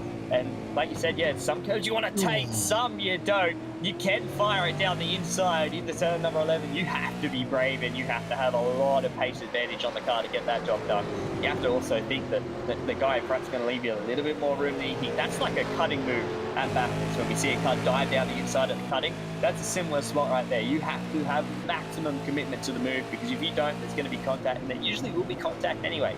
So you're going to hope there is a little bit more of a pace advantage to get that job done. But this turn 1 and 2, set yourself up the exit. Look at the way the car bounces over that big hump in the road. Now down here into turn number 3, will Ethan have another look? He's not close again. He had a little look to the inside, but not. Car 208 with a 20-second penalty with contact with car number 4 on lap 2. That's a big penalty, so that's going to be a massive penalty for Chris Coxhead, who is currently 33 position, and on pit road as these guys have a big dive. Goes Ethan Grigol down the inside, job done, and that's going to open the door for Brady Myers, who got a bad exit, wheel spun. He saw it open up, his eyes lit up, and so did the throttle. Man, if he didn't crack that throttle as early as he did, he would have been able to get power down and get that job done. So Hobbo will be like, thank goodness for that, because at the end of the day, it would have been 2 spots. So at the end of the day, he's managed to hold on, but thankfully, and that's what I love the characteristics about this racetrack, that it's all bumps. Yes, I do love a nice, smooth glass racetrack sometimes, but hey, don't take away the bumps from all of them, because it really gives this track character, and these guys actually have to work for it to get a decent result. That's right. We can have all these tracks that are nice and smooth, but we want the undulations. We look back at this incident between Chris Coxhead, Luke Mitchinson. Was this a late? Oh, it was under brakes. He just got it a little bit wrong. Oh, that's a big hit. And that is why Luke Mitchinson said he was in the fence, because he was in the fence big time. And he gave him a little bit of a bump on the way out. And I imagine he's probably done. I don't know. Yeah, they both got engine damage by the looks of it. So, yeah, wow. That's a big lick for both of those cars. And that's where I heard Luke Mitchinson say he was stuck. He wasn't stuck. It was just a massive incident down into turn number 12. And it's one of those corners when you're stuck right up underneath the rear wing of another car. You can get unsighted from your braking marker. It's such a smaller braking zone than what you really think it is. And that's what happened, just misjudged his braking marker straight to the back of Luke Mitchinson, and that was where the penalty came from. But I don't think those guys are going to be going out anytime soon, as we watch Jordan Ross still in the middle of this 9-5 sandwich at the moment, avoiding his wave runner SSR Mustang, and will he try and make a move to get this job done? He knows he should have some pace. There's other SSR cars that do, but look at that big defense from Dylan Rudd. He's allowed to do that. He moved once, but all over the back is Rick Kuznetsov. He was looking for a move, but there's no way through on the Mustang. No, and I love what they're doing. They're just moving around a little bit. You know, you keep your opponents busy in the mirror as far as they are, you know, busy looking out the front windscreen, because if you can get them to sort of be conscious of you, they can make a mistake and then they're gifting you a spot. So, and you can see how close these guys are all together, nose to tail. It only takes one little break in that momentum and you can get freight trains so easy, and that's what they're looking for. That's exactly right. They're waiting for that little mistake to creep in so they can make a move. And at the moment, Jordan Ross is looking on Rick Kuznetsov's teammate, Dylan Rudd. But Rick is like, oh, well, if I can just harass you, you're not going to make a move because you'll be too busy looking in your mirrors. So Ross is in the worst position right now because he knows that he just needs to try and focus on getting that move done in front, because here comes Rick again, moving it over. He thinks, he had a little second hint at that. He thought he could throw it down the inside. It was like, oh, maybe there's an opportunity. Maybe not now. See, that's what he's doing. He's doing that, and that's what that driver in front is going, oh, is he going to make that move? And, and if you were in that car, that's you looking in your rearview mirror going, oh, I think he's going to make a move. So that's exactly what they need to do. So it's good to see that drivers are doing that. And then also, you take your eyes off where you're going for that split second. It's only a half a second. You look in the mirror, you see they're having a dive, you miss your braking marker or brake a little bit too heavy, inside front lock, and you run wide, bang, down, inside, done. That's all you're looking to do, is just make them make a little mistake to get the job done. And that's all that Rick Kuznetsov is trying to do to Jordan Ross at the moment. But it's pretty odd. As I say that, Ross has had him. I say that. Oh, what's happened here? Because Ross has got some damage to the left rear, and around the outside is Marcelo Rivera. He's going to stick the nose down the inside. And this is one thing, you see a competitor have an issue, he's going to try and have a look down the inside, and he couldn't get it done. Jordan Ross is trying to keep moving on. So bring up a replay of this. Was this and this? So Rudd's down the inside of Ellis. So he's got that move done. Kuznetsov got a good exit. He was on the inside. And I think they've just made contact. Yeah, they have. Just side-to-side contact. It's half a dozen one, half a dozen the other. From that angle, can't really see who was at fault. But when you're side by side through that section. So Rudd's made the move on Ellis. Good job there. Did a good slide job actually to get the job done. But that actually hurt Jordan Ross's exit. Kuznetsov down the inside. Yeah, got a bit of the inside curve and got into the side from Jordan Ross. That's going to be one for the stewards to look at and have fun with that. Yeah, good luck, boys. I'll stay in the commentary box. Thanks very much. But yeah, it's tricky, that part of the racetrack, isn't it? And look at that. Phil Sells opened up that gap to 2 seconds as we were talking. So that's caught me by surprise. I mean, obviously, we know how good Phil Sells been, but you know, it seems fairly even spread after Phil Sells. Like Burt and Gillen down, like they're all pretty much in touch with each other. It's just Phil Sells decided to try and do a bit of a bulk. So is that him pushing, or is that these guys just backing off? I don't know.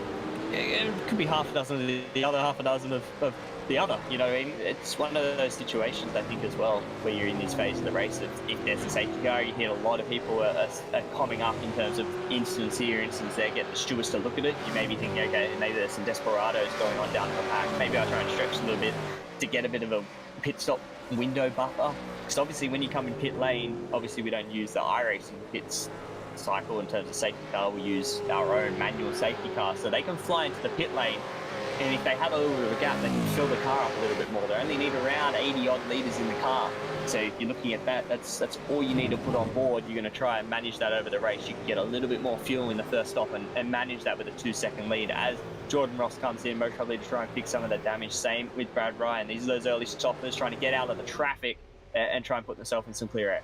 Absolutely. Like, these cars are tricky enough to drive around here when they're straight, let alone when they're all beat up and damaged. So, look, if you're not having the best of days, you may as well get into the lane and fix whatever you can. And just ideally try and stay on that lead lap, because you just don't know whether there's going to be a safety car. So we're only 11 laps in of 60, so still a massive long way to go. And just staying on that lead lap could be crucial.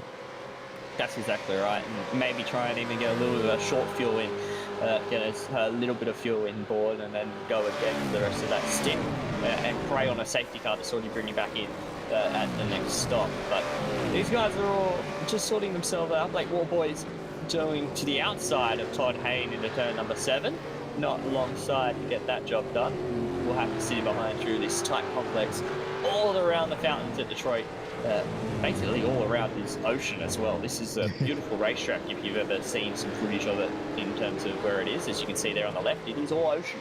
It's a beautiful place to see at Detroit. And if you ever have, there we go, right on cue, Luke. There it is, and look at that. That is the racetrack, basically surrounded by water. It is a beautiful complex if you ever get to see it in person or on television. They do some really good shots of it for the IndyCar series, and it just shows how good of a racetrack this really is. That's what I mean. It is our closest thing we're going to get to Surfers Paradise, because there is water all around it. Yeah, it's a bit like, reminds me of Circuit Villeneuve as well, because that's pretty much the man-made island with the racetrack. So yeah, it's a great racetrack. It always turns it on. You watch IndyCar races here, and man, the racing is just unbelievable. So I think it's exciting to have our Supercar series here, and thankfully I'm not driving though, because boy, man, these guys have got their work cut out for them. But certainly great to watch. I just love the aspect of this racing, the different surfaces where you got tarmac, you got concrete, you got bumps, you got marbles, you've got aggressive drivers out there. It's fantastic. Yeah, it is one of those things. And here is that flyover shot from before, showing you just like the stunning visual that this place really is, and where it is, basically out in the middle of nowhere in Detroit, surrounded by water. But it puts it on for the race weekends that are there when they do go there for the IndyCar series. Maybe they'll take some NASCARs there. I think that would be pretty cool to see some of those big new next-gen cars. Who knows what the new next-gen cars in terms of NASCAR are going to be after this year has gone, but we will move on from that. Lee Ellis currently P15 in front of Rick Kuznetsov after all the carnage happened around these guys. Kuznetsov looked like he had some speed to burn behind Jordan Ross. Looks like he's going to try and set up Lee Ellis this time around. He's got some speed. Dylan Rudd has sort of gapped him by a couple of car lengths, but Kuznetsov now all over the back of Ellis. It's very momentum built racetrack, isn't it? You've really got to carry that speed just to try and be aggressive under brakes. But we talk about, we've said it all day, all night, as far as the bumps, and just being aggressive on that brake pedal. You've got to be careful about not locking up, because once you dive, you're going to be committed, and you really need a settled race car or someone that's quite friendly around you that will give you a little bit of space. But if you're not on talking terms, they're going to make it pretty tough for you to get past. But I do love how committed you have to be around here just to get the job done. And as we ride on board with Rick Kuznetsov, there is the penalty. 10-second penalty, contact with Jordan Ross, car number 143, lap 9, turn number 8.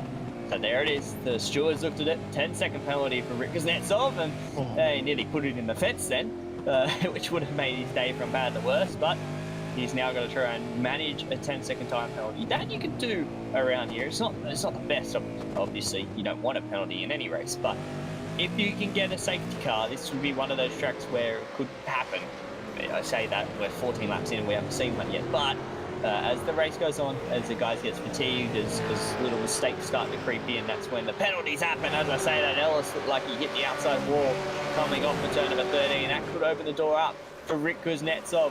He's going to set himself up. He won't have a dive into turn 1, but he can see it now. Setting himself up, isn't he, Sandman? Getting through turn number 2, looking for the exit drive off of this corner, and I think he did. He may have got a little bit of wheel spin, but here he goes. Going to have a look. Ellis is just going to go, well, I'm not moving off this inside. Now I am. He did. Yeah, he did. He knew that I think Kuznetsov was going to send it down the inside, and big defense. Just parked the car at the apex and said, you're not going to get a better exit on me. I'm just going to park the bus. I didn't expect Lee to open it up, but I guess he probably thought too, if he's getting pressured, sometimes it is just better off just to let the guy go in front. You know, at the end of the day, he did try a bit of an under and over, so he hasn't given up. He's still having a red hot go, but I guess the option that he had, you know, when you got a penalty riding on you, I guess it's a different story now because he hasn't got traffic in front of him. But if you are being held up, the best time is to do it, is to get over and done with and try and race with that clear air. But thankfully, he's got that clear air now. He'll try and push on from Ellis and see if he can chase down his teammate now and just see if they can sort of, you know, stop the bleeding as such, because they know they've got the penalty coming. I think as well, Ellis, someone would have been in the air, most probably Brock Salmon, if he is around. I haven't really checked down in the voice channels to see if he is around. But if he is, he most probably would have been in the air to Ellis and be like, look, just let him go. There's no point fighting him this hard. Obviously, you put the block on, but then opened up the angle to the corner. There's no point fighting him when he's like, okay, he's got 10 seconds. Let's not worry about him now. Let's worry about him later when you know that, okay, this is for position now. So I think that definitely would have been in his ear. TTR very good like that in terms of, you know, organising, okay, he's on a penalty, just let him go. Do his own thing. If it's 10 seconds, wait till he's 10 seconds in front, and then we've got an issue. So they would have sorted that out. Gardner currently in front of Wayne Burke, and these guys have just been sort of calmly floating around inside that top 10. Yeah, and a black race car too. Come on, let's get some sponsors out there and get him on that race car, because you know, we love seeing these race cars with a good paint scheme on them, but as much as I do like black, it's always good when there's a bit of signage up the side. So if anyone wants to reach out and give him some sponsorship, I'm sure it'd be greatly appreciated. I should maybe chuck him and put some KRD on the side of the car. Put a KRD car out there. Seeing as there's no Van Devil sim racing anymore, as they recently folded. But yeah, it's Griffin Gardner, very talented. Has definitely got some speed out there and has shown it during numerous championships, and currently inside the top 10 in what is a very stout field and going on. He may have just lost a spot to Burke, but he will keep trucking along. And Madison down, a little bit of damage to the left rear, falling off a little bit of the back of Gilliam, and those in front got Kobe Jones about a second off. But these guys are just sort of managing this stint, aren't they, Sam? They're 3 seconds off the lead in terms of Burton and Gilliam, pardon me. But the rest of these guys a couple of seconds back, but there's no real need to be in a hard pressure moment of, okay, I need to push. Absolutely. There's no panic stations. I've had the luxury of working inside TTR, and I know not just TTR, all the teams are going to be the same. As you get yourself in a point of a race where you just want to stay in touch with the leaders. So you don't have to be leading every lap. You just want to be in touch and buy yourself a ticket to the end. So look, Sean McNamara looks like he's going to have a bit of a try too, as this Ellis may be losing another spot, but he's not quite close enough. If he thinks about a dive up the inside, it's going to be brave, it's going to be late, but he's thinking about it. He'll decide better off next time. But yeah, these guys up front, they just want to stay in touch and just, you know, see how the race plays out, because we haven't even done a pit stop yet. So they'll all be thinking about how their cars behave and how their tyre life is and everything else. But yeah, still a long, long way to go. Yeah, that's exactly right. There's still a long way for these guys to get through and get the job done in terms of how this race is going. Yeah, McNamara with the hustle up. I have to say, these 9.5 cars have looked stout in terms of race speed compared to, look at that move. Looking to the outside, which can open himself up, but not able to get the job done. He's still there. Ellis looked like he ran a little bit too deep trying to cover off the position. Will Sean McNamara try and set him up? He can have a look down to the outside, but he needs to go a long way around. Here it is. You run all the way out. You go all the way around the outside. There it is, down the inside. They've got to give each other space, and they have. You know, he's got to get the drive off the corner. McNamara, Ellis gives him a little bit of a hip and shoulder on the exit. McNamara is going to hold him out there, get the job done. That was how you set up a move for turn 11. McNamara did it perfectly. Yeah, that was cool. Good call, Jake. You know, we saw it unfold, didn't we? And it was just like, if he just positions the car right where he did, he's going to get the job done. And sure enough, he did it. So that was a great move. And it's not the easiest part of the racetrack, really. He set him up round the outside. Ellis saw him there, gave him plenty of racing room, and then didn't give up on the straight. A little bit of a kissy on the doors. There we go. Thanks very much. But yeah, that was a brilliant move by Sean.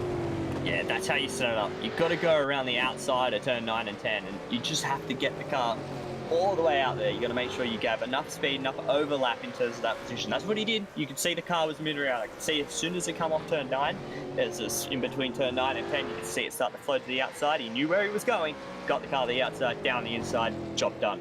Moving himself up another position. Well done there from Sean McNamara. As we look at Sebastian Flock in the Soldier on. Holden Commodore, sorry, he is doing a really good job right now out in front. in terms of his position of Greg Belle, and he's done a good job with that brand new livery on board for himself with Type N Esports behind him with Greg Belle, and trying to see if he can maybe close down the gap. These guys are fighting for 23rd and 24th out there. I definitely think Sebastian Flock would like to be a little bit higher. He had a really good run at Bathurst until it all sort of got unstuck, but he's definitely had some decent speed on board. But these guys like to have a good battle, and currently down in 23rd and 24th. Berkey in the lane.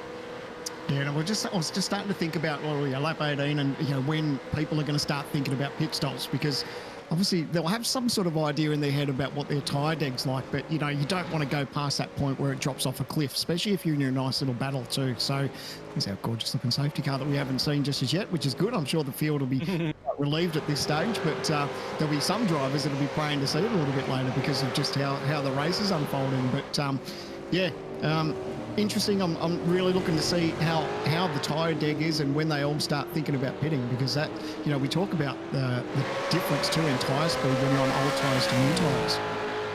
Yeah, I think, and this is where that phase as well in terms of old tyres versus old tyres is battling, where Gilliam looks like he has better older tyres than Jake Burton's older tyres.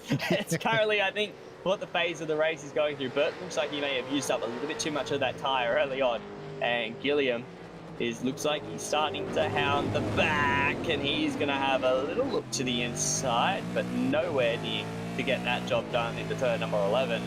And Burton, he has dropped a little bit off, but Gilliam's got some more speed on board, and I think once Gilliam sort of got it, I think Gilliam gained a lot of lap time last time around, so maybe a little mistake from Burton, half a second there, has really put Gilliam on the heels of Burton. And one thing I was having a look at as well, as soon as Rudd, Kuznetsov and McNamara sort of got around Ellis, they are flying. They have already caught Jack Boyd in front of them.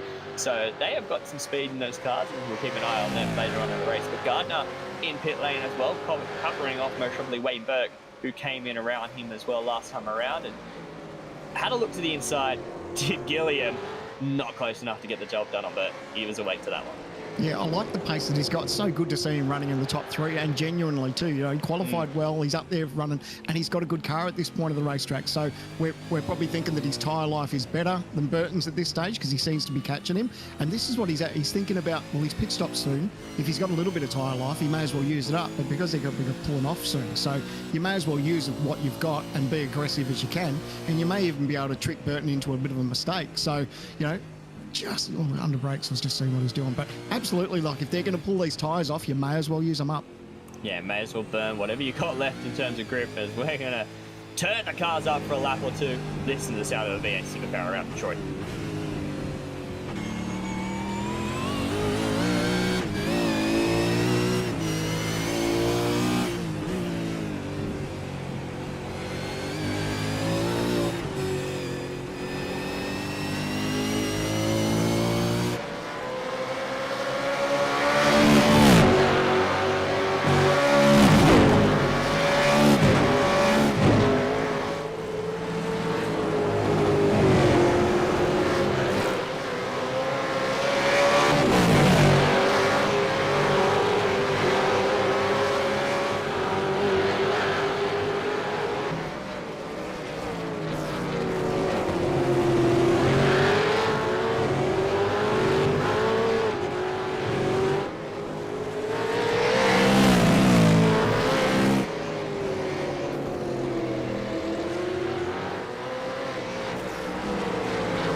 I was waiting for it. I was like, one of these guys are going to peel in this time. It was going to be a come in and follow the leader, or the other one will come in. And Burton was the first one to struggle. He was struggling with rear tyres off the turn 2. The way the car moved off the corner as we got to listen to the sound of our beautiful V8 Supercars here around Detroit. Logitech G Supercar Pro Invitational. Lap 20 in the books. Lap 21 now. About a third of the distance done and dusted. Currently getting into that first round of pit stop. People coming down on the pit road. Burton in, Rivera in, Hayne in, Flock in. So many drivers now coming down on the pit road. They've ticked off that first third of the race, and now they're going to try and see what they can get out of the second third, that nice second stint of the race. Brenton Hobson was one of those guys who was a little bit further back than I think he would be looking for at the moment, Jack Boyd. But there is still a run all over the back, and we have got a car requesting a tow. That is Greg Van Belle. I wonder if we can get it. Yeah, there it is. Damaged too. Look at that. That's damaged. Oh, that's a big lick. Wherever that's hit, that's a huge lick. This could be a safety car for those guys. There it is, safety car. And Burton just pitted too. Burton just pitted. These guys that have just come on pit road are going to capitalize. Now, they've got to try and get around quick.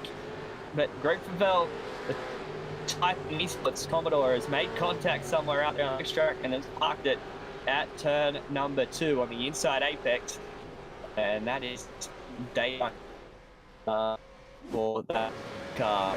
Oh, it's had a hard lick on the left. Bring up a replay. Was this entering or exiting? Oh, he's lost it coming in. Oh, he's lost it. Oh, hard damage to that left front too. That's a big lick, and it's not much you can do when that happens. It's just, you're an innocent bystander, aren't you? It just makes a massive...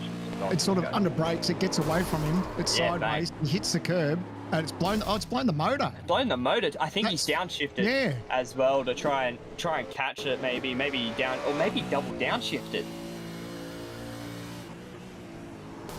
Yeah, God, it's double downshifted. Straight to 4th, and it's just you can see how quickly it went 5th, 4th. It was just bang bang, which is not what you want. You wanted to just gradually go down it, and that's what's happened. It's double downshifted, which has obviously picked up the rear end in terms of speed, and you can see it just look at it lose the rear. Bang, motor's already gone. And it's just holding on. Look at it. He's out of control. Rallycross style over the inside berm, and then this is where he's like, I'm making this fence now. And you just wince. Bang! That's a hard lick. Straight concrete too. No tyre wall there to soften that wound, and that is day done for Greg Van Belle and the Type N. So they was having a good run too, just on the outside of the top 20. And a blown motors. New leader is Burton, and that will be because he came down pit road earlier, like 1 lap earlier. So while we were watching the replays, everyone else came down pit road, and Burton now out in front of Jared Filsell. His pit lane time was less, which... 94 was ahead at the blend line, so could you please regress with Jack, please, sir? Oh, so 94 was actually, as Simon Black just mentioned over the race comms, he was ahead at the line, at the rejoin line, their blend line. There is a blend line, and Jared Filsell was ahead at the blend, so they have obviously switched positions. This is them getting the call, and they just switch it up. They move Burton behind Filsell, and that's how it is. But this is the blend line. So let's have a look here. Shot. Great shot from Luke as we see. So he's in pit lane.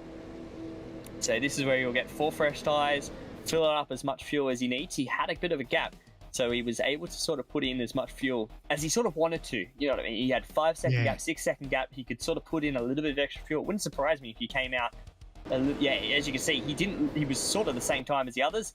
Look at the blend line, which I think is coming. It's a little bit further, but I do believe he was in front at the time. So this is where he isn't in front. So before that point, he was already in front, and that is job done for Filsell. So it's roughly... I think it's where the cone is, that blue line. I think that might be it. So I think that's obviously that part of the racetrack, Burton's carrying so much speed, you can't just stop. Exactly. So you can't stop and give up the spot. Yeah, carried that momentum, and then the race controls called it. So there you go. So that is job done for Filsell. But you could see he didn't have a big gap coming exit, didn't he, Sandman? You can see when he sort of dropped, Gilliam wasn't too far behind him in terms of dropping as well. And that was only because of the fact that he had such a big lead. He was like, I may just chuck in a couple of extra litres of fuel and see what we can end up with there. Well, you know, you think about it, whatever fuel he needs, he could put in more this time and less next time, which makes his stop that little bit quicker, hopefully, in the next one. So now that we've seen and we sort of get an estimate at sort of around the lap 20 mark, we're probably going to be thinking maybe lap 45-ish, maybe, depending on how the tyres hold up over the next 20 laps. So, yeah, between sort of 40 and 45, you'll probably see everyone fire in. And, you know, who knows, some people may even go a little bit longer to try and have that fresh tyre advantage towards the end. Yeah, that's exactly right, and I think we'll see that. Look at that. Look at that train of supercars getting ready to go as we will get ready. Safety car is in this lap. So it's a quick safety car. We pulled the Greg Favell Type N Esports Commodore just behind the pit wall and got it all out of the way and get ready to go for these guys. Phil Sell, Burton. I think Burton needs to try and get in front straight away, doesn't he, Sam, man? Because Phil Sell really had some better track later on, better tyre speed later on, I should say. Yeah, it makes me wonder if Burton going aggressive at the start, where, you know, I think he tried to stay with him at the start, and then we saw his tyres sort of fall off at the end. You know, maybe he might be a little bit cautious about how he goes, but absolutely, you still want to be aggressive. You want to try and look after the stuff, but it's important that he stays in touch, because we saw how easy it was over a few laps that sort of Phil Sell got it out to 2 or 3 seconds before we knew it. So he wants to just stay in touch, and hopefully he can just you know, look after those tyres so they go a little bit longer. Yeah, I think that'll be their gain, as Burke is currently inside that top 5. He is pitted a couple of laps before that safety car, so he was able to make up some ground. Obviously, the fresh tyre run for him, he would have got 2 or 3 laps on fresher tyres, wouldn't he, Sam, man? So that's why he's actually leapfrogged a couple of these guys to put himself in a pit, and he hasn't burnt through that much tyre life. So I think he's in a really good spot. That actually helped Burke a little bit. Gardner only gained 1 or 2 due to his pit stop. He wasn't able to actually capitalise on how much time in terms of 1 or 2 extra laps on the fresh tyres. It's the second or 2 seconds around here. There is a lot of time to gain in terms of that. So Phil Sell in control. Get ready for our first safety car restart here for the Logitech G Supercar Pro Invitational, round 9 of the championship, Detroit Belle Isle, lap 23 restart. Phil Sell out in front, Burton in P number 2, and look at him all over the back. He is ready, he is waiting to see when Phil Sell jumps. He is going to go with him. Will Phil Sell hold him? He's gone now. The green flag will wave, and they are underway again here at Detroit. Phil Sell, good jump, and got away from Burton in turn number 1. Oh, it's a shame that he just didn't quite get the jump, but I love that Jake was, there's grass kicking up there out of attack. But I love how Jake was right on his bumper saying, I'm ready to go. That's what everyone needs to do in the field, is when they get these restarts, be right on the guy's bumper and try to capitalise. Like, he obviously didn't quite get the best start, but you've got to put yourself in that position, and look at him, he's just starting to close that gap. You've got to make the most of the safety car. That's what these guys are doing at the moment. Phil Sell, Burton, Gilliam down, Burke inside that top 5. We watch the rest of the field streams through. That was Freya with Marcelo Rivera around the outside. That was one of the Duke Shifters Commodores with I think it was Adam Payne around the outside as well, going through turn number 4. That's not a spot you want to be on the outside, but here they come, streaming down on his back straight away. Strand Drive, I believe it is. Oh, we got a car out in the background. Is that War Boys? I believe it is. I think it is. Yep, Blake Warboy is around in the background off of turn number 6. Look like he has some damage on the left rear. Who got into the back of Warboy? He was able to keep going. No safety cars. We don't want safety cars breeding safety cars, but a lot of damage to Blake Warboy, who was having a good strong run. That's looking back through. No, you're right. Trying to see what would have happened, but yeah, what's that old adage? Safety cars can breed safety cars. You know, when all the guys are bunched up, it's so easy to get into the back of someone, but yeah, just didn't quite catch the action of what happened. But fingers crossed they're still in with a chance and there's not too much damage. Yeah, hopefully you can keep going around as we bring up a replay of that. Who was this? So Warboys was, he got into the, was that? So he's gone into the back of someone, trying to check up in terms of the redressing, didn't want to make up a position, and then I believe it was one of the SSR Commodores straight in the back. I don't know whether it was Rosella or it wasn't Jones, so it must have been Luke Rosella was in the back. I don't know who hit, maybe it was Magna. Oh, there's another car. One of the TTR Commodores around. I don't know whether that, it was Ellis. Ellis around and in the fence, big lick on the inside. There was a battle in front of him going on. That was, he's done a lot of damage to the front of the front of the Commodore. There's a lot going on. This is what we say. As soon as you bunch the field up, a lot of action will happen. Safety cars, Breed safety cars, Boyd to the inside of Dylan Rudd. These guys are going to go side by side in turn 7. There's a lot to unpack after this restart. Rudd to the inside, drop done, moves himself up into P number 13. He now needs to go and attack Brenton Hodgson in front of him, but this field has set themselves ablaze. They're all wanting to make up positions. It's crazy, isn't it? You've got to be patiently aggressive, I guess, is what you want to do at this point of the race, isn't it? You know, obviously all the cars are bunched up and you want to make the most of the best, you know, situation where you can try and strike while the iron's hot, but you know, it's so easy to get caught up in someone else's incident. You know, we saw a couple of crashes there just on that restart. Unfortunate, but just, you know, these guys need to try and keep clean. Still, what, 34 laps to go. So, you know, they just need to pile on the pressure, but try and not get themselves in a silly situation, because you've got to buy yourself a ticket to the end.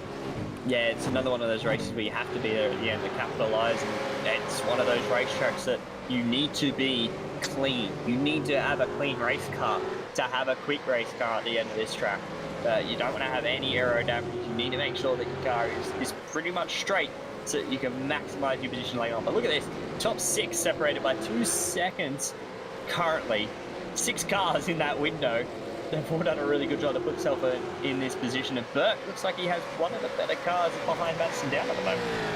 Yeah, well, Madison's carrying that little concrete signature, but it just means he's been trying. But the car still looks pacey, so that's the main thing. It's when you start getting nose-to-tail damage, and that's when the car starts getting away from you. So, you know, he can live with that sort of damage. He doesn't want to get too much more, but definitely in the thick of it. You know, he's got, and speaking of the thick of it, there's a move up the inside of the Triple Eight. So, that's hold your breath on the exit, isn't it? Because, man, if you fire in there too hard, there's a concrete wall waiting for you on the exit. And as you can see the rear step out, that was a good move, but man, hold your breath.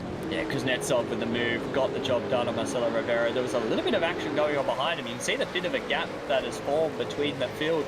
There was something going on in the background down into turn number 7. I wasn't able to catch it, but McNamara's now got Brett Loxton all over the back of him to see if he can try and make up another position. He's battling inside that top 20-21 position, 4 points. So these guys need to be able to hold on. As car 55 has got a 20-second stop and hold for contact with car number 63.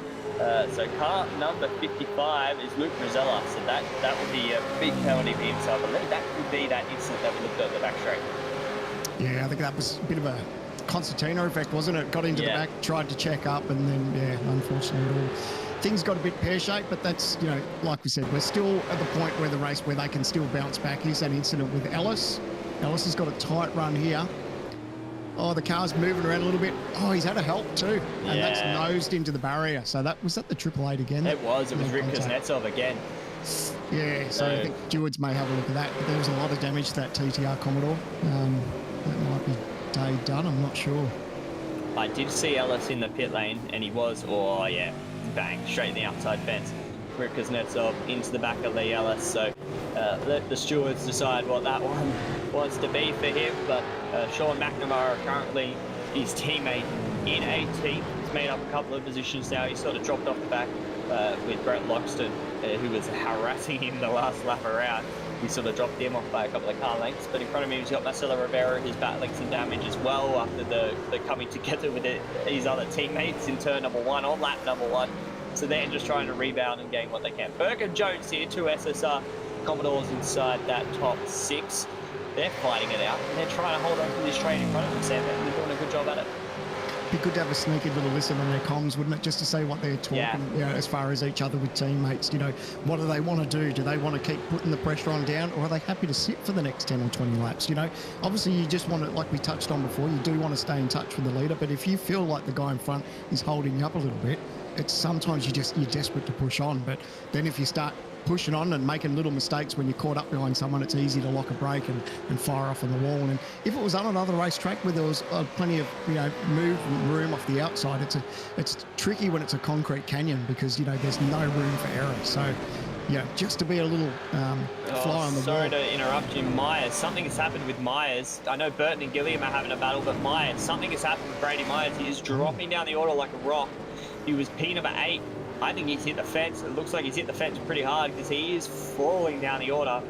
He was P number 8, roughly, inside that top 10. And he just started to fall off my timing sheets while Gilliam and Burton and Down were having a massive scrap. So we're going to have to watch that one back, because obviously there has been some swapping in positions inside that top 5, which we'll get back on. But I just want to see what happened to Myers. Was this... Oh, no, friendly fire? This has been friendly fire.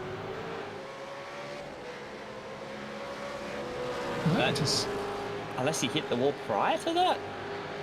No, but why did it quit?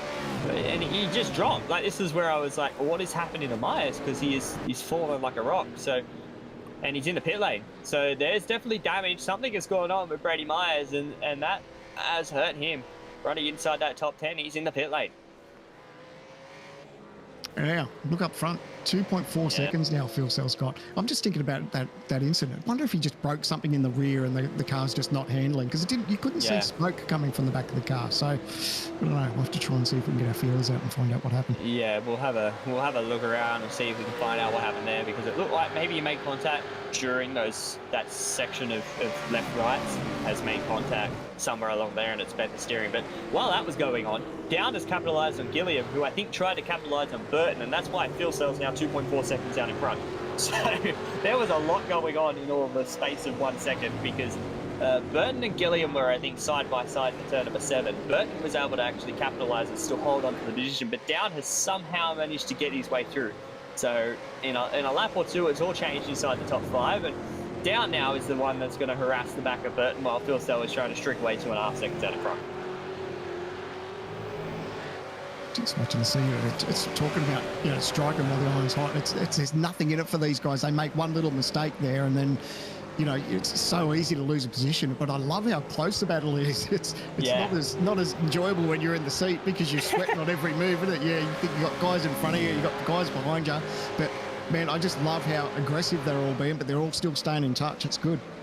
Yeah, the safety cars really bunched this field up, and I think everyone now knows after that first stint what they have compared to everyone else around them, and they can try and maximise that in this second stint. Dylan Rudd currently P number 12 with Jack Boyd behind. He's right underneath the rear wing of Brenton Hobson. He'll be wanting to get that move done to keep moving himself up through the order. He's had a really good drive so far, made up 6 positions from where he started in terms of qualifying.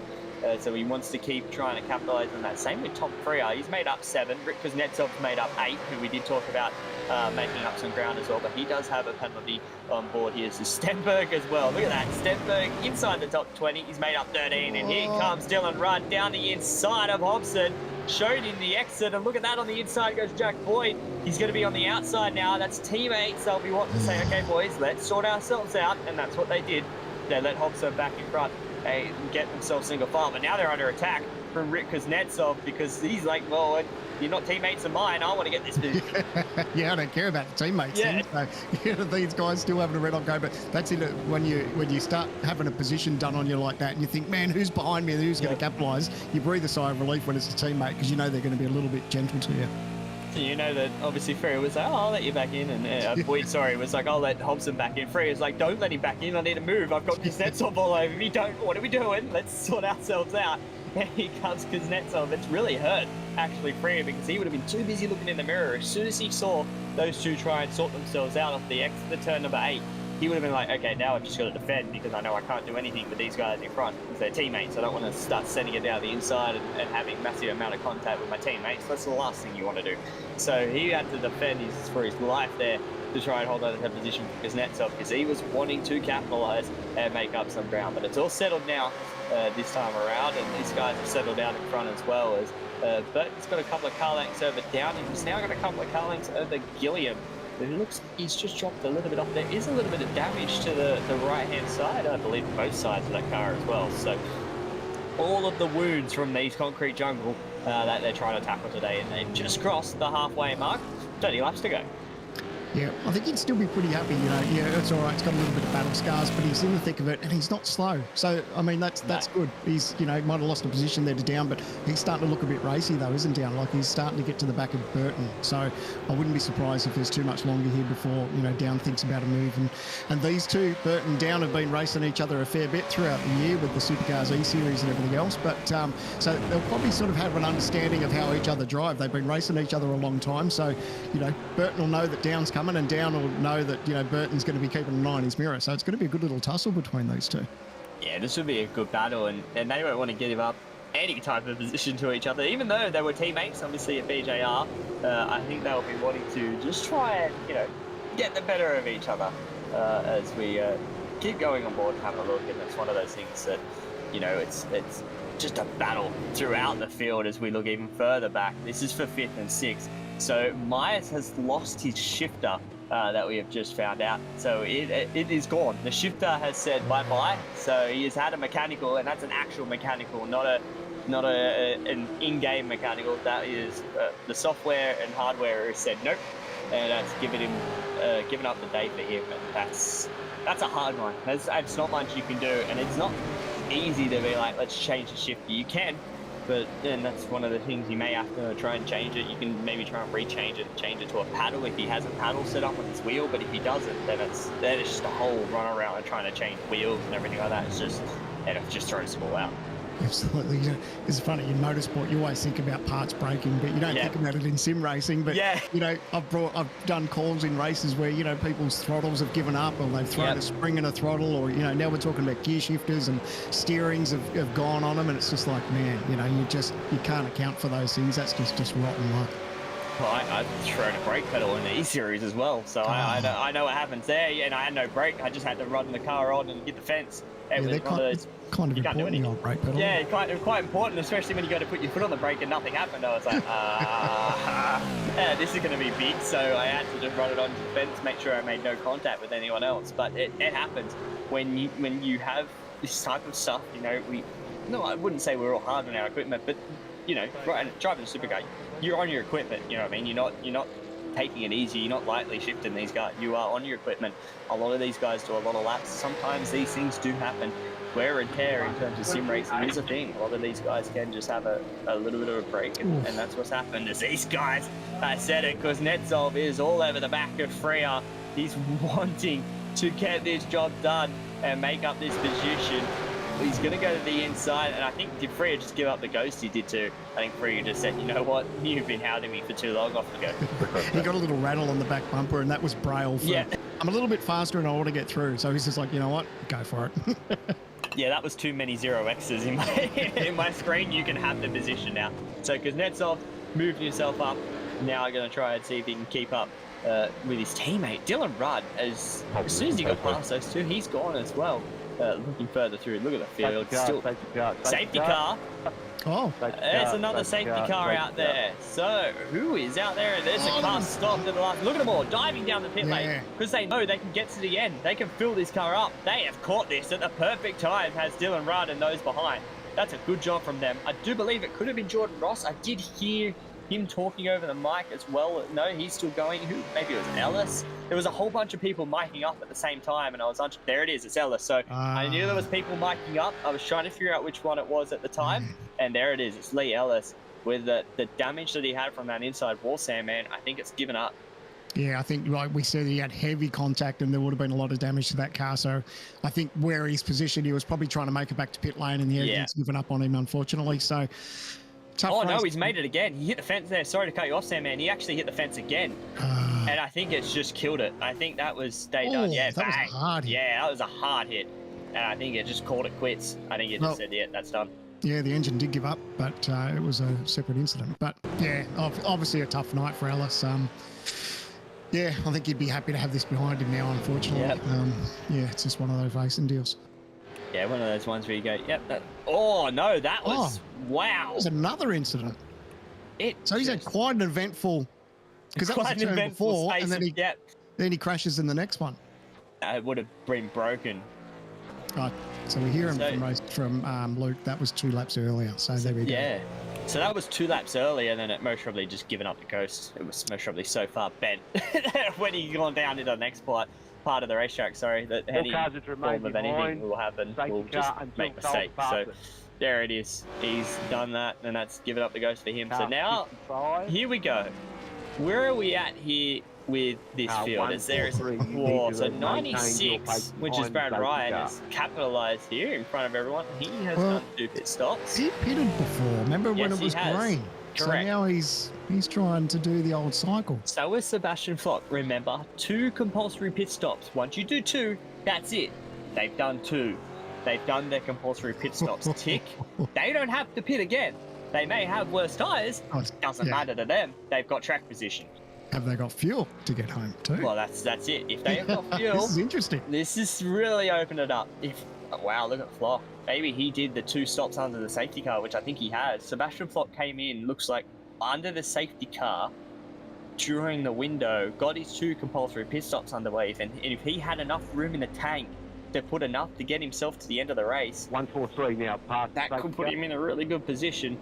A lot of these other guys will be managing it as well, and if you have fresher tyres towards the end of the race, Sam, man, you never know if a late safety car comes out and you got fresh tyres and the rest don't, and he's maybe pitted. It may put him to the back of the pack, but if he gets another safety car, he's in a really good shot. Yeah, absolutely. Big gamble though, but hey, he's put himself in a position. He's definitely got his work cut out for him because, you know, we've obviously seen how quick that fuel cell's been all night. And at insult to injury, he's got fresh Dunlops on as well. Yeah. So, hey, look, you know, they've put himself in a position. We've shown that it's, you know, around this racetrack, it's not the easiest track to pass on. So if they can be a little bit wide and, you know, who knows? You know, who knows what could play out over the next few laps. And they most probably could prove me all wrong and come down pit lane and just throw it all out the window. And yeah, this lap, they may have just missed the pit entry, and you know it's all for nothing. But I'm sure Brenton will be happy get a little bit of screenshot the 2 Soldier on ERT cars out in front. One missing a bit of a boot lid and a rear wing, but the front's clean, so I guess that works. As they pass the stricken Lee Ellis off of the final corner, who will be hoping he had just a little bit more juice to get down the inside. But it looks like Flock, pardon me, sorry, is coming down into pit lane. Brad Ryan is staying out, so he's going to try and see what he can do out in front with no rear wing. No sure they've got a good straight line, but that's about it. In that car, as Flock comes down in pit lane, going to get some 4 fresh tyres, put himself to the back of the field. But wow, I wasn't expecting others to say they sort of turned it on a little bit to maybe safety car breed safety car again, but they sort of calmed down, didn't they, Sam, man? Started to get into a rhythm into that second stint. But once again, we have another safety car here.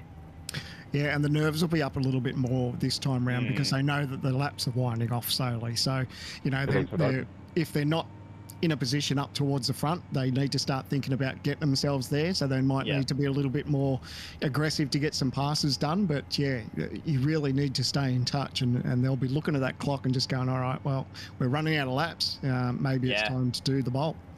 Well, there is only 24 laps to go when we go green-ish. There or thereabouts, depending on 24, 25. Of this lap, racing will resume and as I say that, Mark Korolev coming over, that it is going to be going green this lap. So Brad Ryan will be in control of the field in front of Jared Filsell with the beaten up Soldier on Evolution Racing Team Commodore. With obviously Logitech G on board as well, and all the proceeds as well. Or we should mention this while we have a little bit of the time. Any products that you want to buy through Logitech G, ERT, I believe, is the discount code. You can get 10% off your purchase. 5% of that actually goes to Evolution Racing Team, but they are donating 100% of the proceeds that they are getting from that, or straight to Soldier On. So if you want to support a good cause, get 10% off your Logitech G gear. Make sure you check that out, because that is good, as well as obviously you're going to be supporting Soldier On, because all the proceeds from Evolution Racing Team are going straight to the Soldier On Foundation. So that's a good initiative from them as well.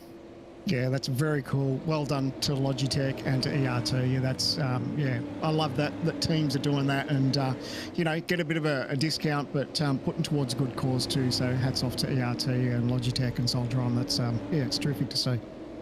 It's good to see. Good initiative and good to see. And I think we've all heard some good things about that new Logitech G Drive direct drive wheel, and I'm sure it'll be.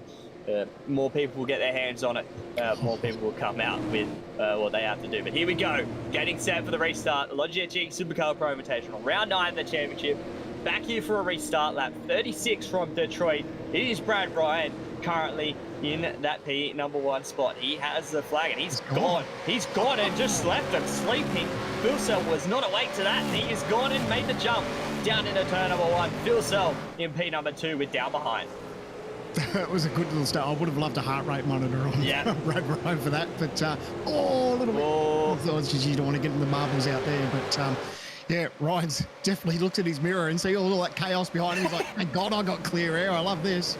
Yeah, he'll be loving a bit of clear air. It'll help that car too. Even though he has damage, clear air is always your favourite thing, especially when you have a little bit of damage. It can just maybe make it a little bit easier for him to control what he has going on underneath him. But currently, his heart rate will be through the roof because he knows Jared Filsell, champion-elect, he is coming. Look at down. He's got Bert for company all over the back underneath the rear wing of the VRS TTR Commodore. I can't find out what's happened to Burton. Burton's down in 14th position. Like he was up the front. Like unfortunately we've missed what's happened, but pit stop cycle down in 14th. Did he speed on pit lane? No, it's 34-second stop. Maybe he had to put more fuel in it. That's a lot of positions. That's a lot of positions, though, for him. It's, I saw a puff of brake, and I saw the smoke, and I thought, oh, someone's inside brake lock in the worst spot of the racetrack because there could be contact. They've all managed to get going. But yeah, Burton down at 14th. What happened there? I'm sure we'll get word from him or someone in his camp as to what happened to Jake Burton, but all the way down to 14th, he's battling for what was a top 5 and teammates.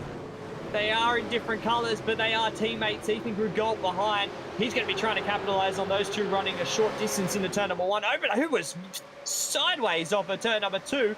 Jack Boyd going full defensive. He was sideways down the inside of Filsell for P number 2. Oh, there's so much going on in this corner. Everyone's just shifted it up a gear, haven't they? Like down. So much going on. Oh, a little bit of contact maybe. A little bit sideways down. Oh, he's going to go in too deep. There's going to be contact. That's Gilliam in the fence too. They're all in the fence. They all nearly made the fence. They're pushing each other out wide. Here comes Burke down the inside of down. They're making contact on the straightaway. Filsell's trying to scamper. It all started from down the inside of Filsell. Filsell was trying to just hold on. Down's going to lose 2. Down's going to lose another one. He's fighting back. He doesn't want to lose 2. He's going to have to settle. He got escorted out wide. Here comes Kobe Jones. He's going to try and capitalise. No room to go around the outside there. This has set it off. These guys were all nearly in the fence. They all outbraked themselves into turn number 5. I think Gilliam hit the fence. Filsell was nearly in the fence. Down, I think, maybe kissed it on the exit. It was chaos. Man, I'm so glad that it was Down and Filsell that were battling out because those two were they were fast and out of control, but they managed to save it. They were leaning on each other, but they didn't bin each other. That was incredible to watch. That was heart and mouth stuff for the P2 in the race. But Brad Ryan's looking at his mirror going, keep fighting, boys. Yeah, that's the best thing Brad Ryan can see all day. These guys were on it. I don't think I've ever seen more people make so many, not mistakes, but they were pushing hard on each other for not the last lap. They were giving it an absolute red-hot crack to try and make the position. I think they all knew, if we can get Filsell now, we can get in front of him and try and go. Well, that's what they did. Here comes Burton down the inside of Kuznetsov. They're going to make a little bit of contact on the exit. Oh, Kuznetsov held on. Who is that? Hobson just going, I'm just going to give up the ghost and just sit in behind. But now the teammates side by side. That would be McNamara. I think, it's Boyd. Is it Boyd? No, McNamara and Kuznetsov. Kuznetsov still falling down. He's got Rivera now on the outside. Down around the outside of turn number 6 on the exit. A little bit of contact maybe coming off the corner. They managed to hold on and set themselves up again. Guys, it's not even the last lap. We've still got 21 laps to go. Let's get to the end. Mate, the way Burton's car flicked out, I wonder if it was just a little bit of net code between them. Just because the way Burton's car sort of jolted sideways was like, it looked like it might have been net code. But thankfully, they all managed to hold on to it because that could have been a lot uglier, especially with the amount of cars that are in and around them. When they're bunched up like this, if you get one car sideways in front of the field like that, you're going to have a 10-car multi-car crash. Well, we saw that the other week at Bathurst, didn't we, at the top of the hill with Stenberg when he was sideways over the top of the hill. We thought everyone was going to hit him. No one, fortunately, hit him. But it was a big lose over the top of the hill, and this one can have big crashes too. This is no small track. There's not a lot of room to get around anyone. These two are having a big battle as well. It sort of kicked it all off. We were just talking about Hampstead and Anderson, and then everyone else was having a battle everywhere else on the racetrack. Filsell flies in the fastest lap of the race, a 28.3 compared to a 29.4, from Brad Ryan. He is trying to get that P1 back. Yeah, I think he's decided, you know what, these guys were having a crack at me and I nearly lost position, so I'm going to push on now. I'm going to put pressure on Brad Ryan, get the job done, and then try and open up a bit of a gap because I think he saw what was happening and it was getting quite racy and he just doesn't want to be put in that position. Yeah, and Brad Ryan's got some damage as well. I'm sure it won't be helping that race car. It hasn't really had outright car speed that he would have liked. His best lap has only been a 29 flat, which I think will be from the damage from lap 1. As here we go, Anderson and Amstead, teammates, round 2, fight. Anderson to the inside, and it's going to be pretty much all over and done in one corner. No need to fight too hard for this one, boys. Let's keep it going. I think they would be happy that it was not a big battle going down there. But Anderson looks like he has a better race car at the moment compared to Hampstead. As we look further back for 22nd and 21st, Stenberg on the inside, Jamie Dyke around the outside, a little bit of rub and hip and shoulder. In the back. Was that Jordan Ross? It was too. All in the back of Jamie Dyke going, get the hurry up, let's go. But Stenberg just goes around the outside and gets the position. As we have a penalty for car number 22, a 20-second stop and hold for a breach of pit lane procedure. I believe that is Brady Myers, so he has got some damage in his car after his shift issue as well. But here we go, Phil Self down the inside for the race lead. Brad Ryan, don't think he's going to be fighting too hard for this. No, there it is, job done from Phil Self, back in the race lead. Yeah, and I think it was just a matter, a little bit of tyre on the grass, so nicely that Brad Ryan just got out of the throttle a little bit, just let him gather it up. I think unfortunately he'll probably watch Phil Sell just disappear into the distance as he rubs it up against... Whoa! Was that a hit from behind? Burke into the back of Ryan. Ryan is out. That could be... Can he get going? Can he get going? I think he's waiting for the field, but if he can't get that car going, obviously there is no clutch assist, so they've got to make sure they're on it straight away in terms of get the clutch in, make sure the car's still running and get going. But that was a big hit from behind. I believe it was just Burke just looked like he had better speed through this corner, and he's tried to dive it. He's just tried to send it down the inside, and it's a tough spot. It's not a passing opportunity. Yeah, that's exactly what I was trying to spit out. Yeah, it's not a passing opportunity to go down the inside. Brad Ryan has fortunately got back going, but yeah, it's not a spot, is it, Sam? No, it's tricky enough when you go through their single file, and that was probably a chain reaction. You can see the replay in the bottom right-hand corner that you see Phil Sell gets on the grass a little bit, but Brad Ryan checks up. It gives him that pace, so he says, all right. And then obviously that's been a bit of a chain reaction, and there's been a move up the inside. So this is really not a passing place at the bank. You can see the hit and banged hard into the tyres. We don't know what his strategy was as far as whether he was going to be able to hold on or whether he was going to have to pit, but he was up the front. He was having a red hot goal, rolled the dice, and unfortunately his day's gone from bad to worse. Yeah, and he might be in trouble with the stewards there. It has been reported to the stewards, so we'll see what they think of that one. But Berkey currently in P number 3. Behind him is Kobe Jones. Andrew Gilliam, I think he has some damage from that incident where he was in the fence. That right front, made contact as that's Jordan Ross trying to take P20 away from Kurt Stenberg. He had a little bit of a look to the inside of turn number 3. There's just under 18 or just coming to 18 laps to go, and these guys are fighting like there's only 5 to go.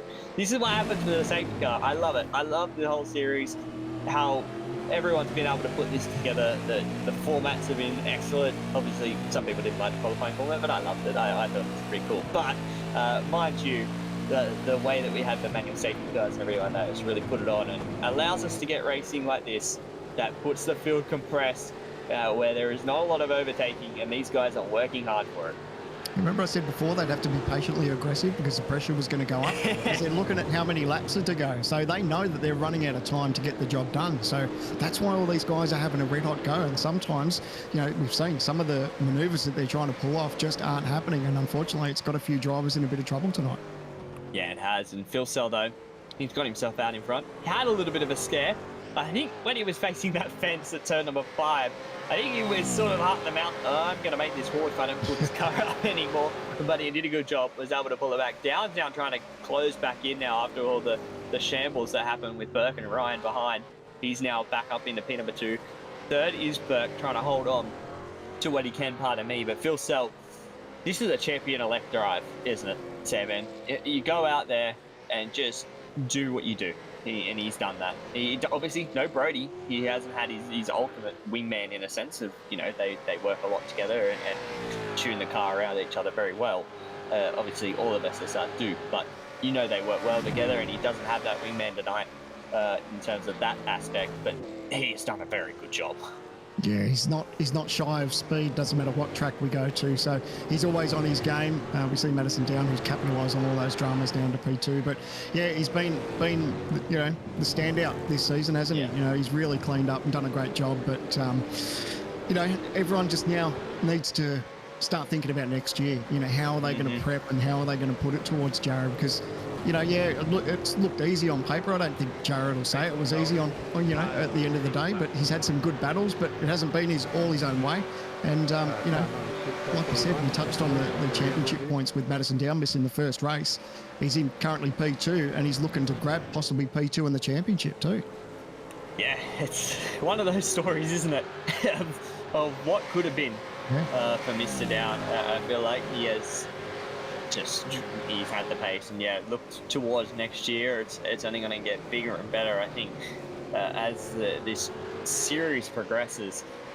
It's already laid down the gauntlet straight from the word go, and it's been an honour to be here. I'm sure for yourself, it's been an honour to be actually sharing the booth with you for all this championship.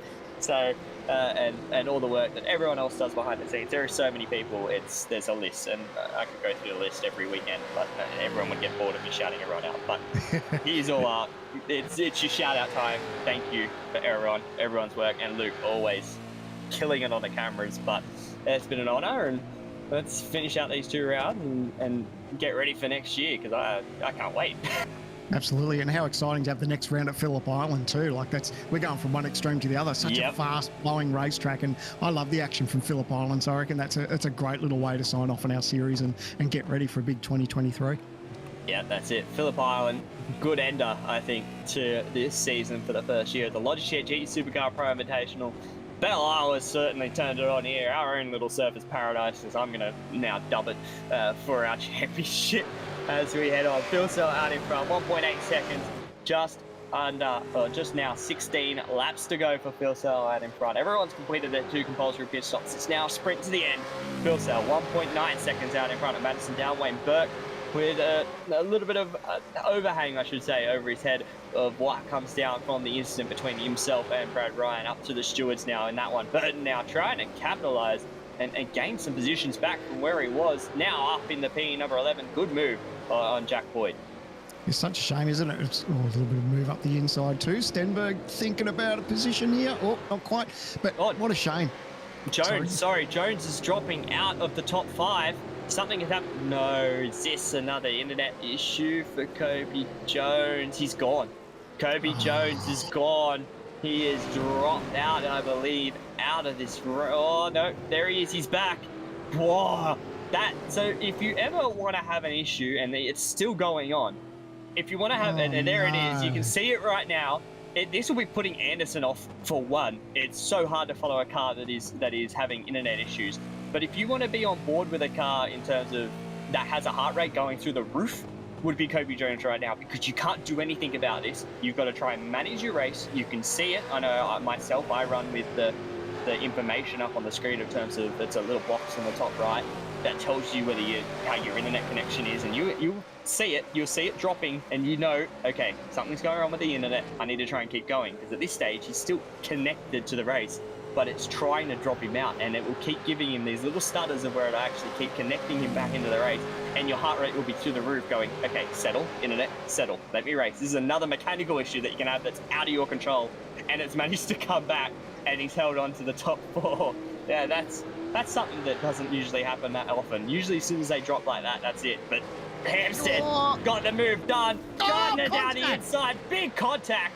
Hampstead in the fence. That's a lot of damage to that Mustang. Oh, right down the inside trying to make up ground. He goes Burton. Burton's going to try and capitalise on 2 of them up. Oh, Hampstead and White. Wow, that was... Whew. They've all managed to go on. That's going to be a lot of contact and a lot of damage for Hampstead. As we look at this, down the inside was Hampstead. Gardner's going to go for the switchback.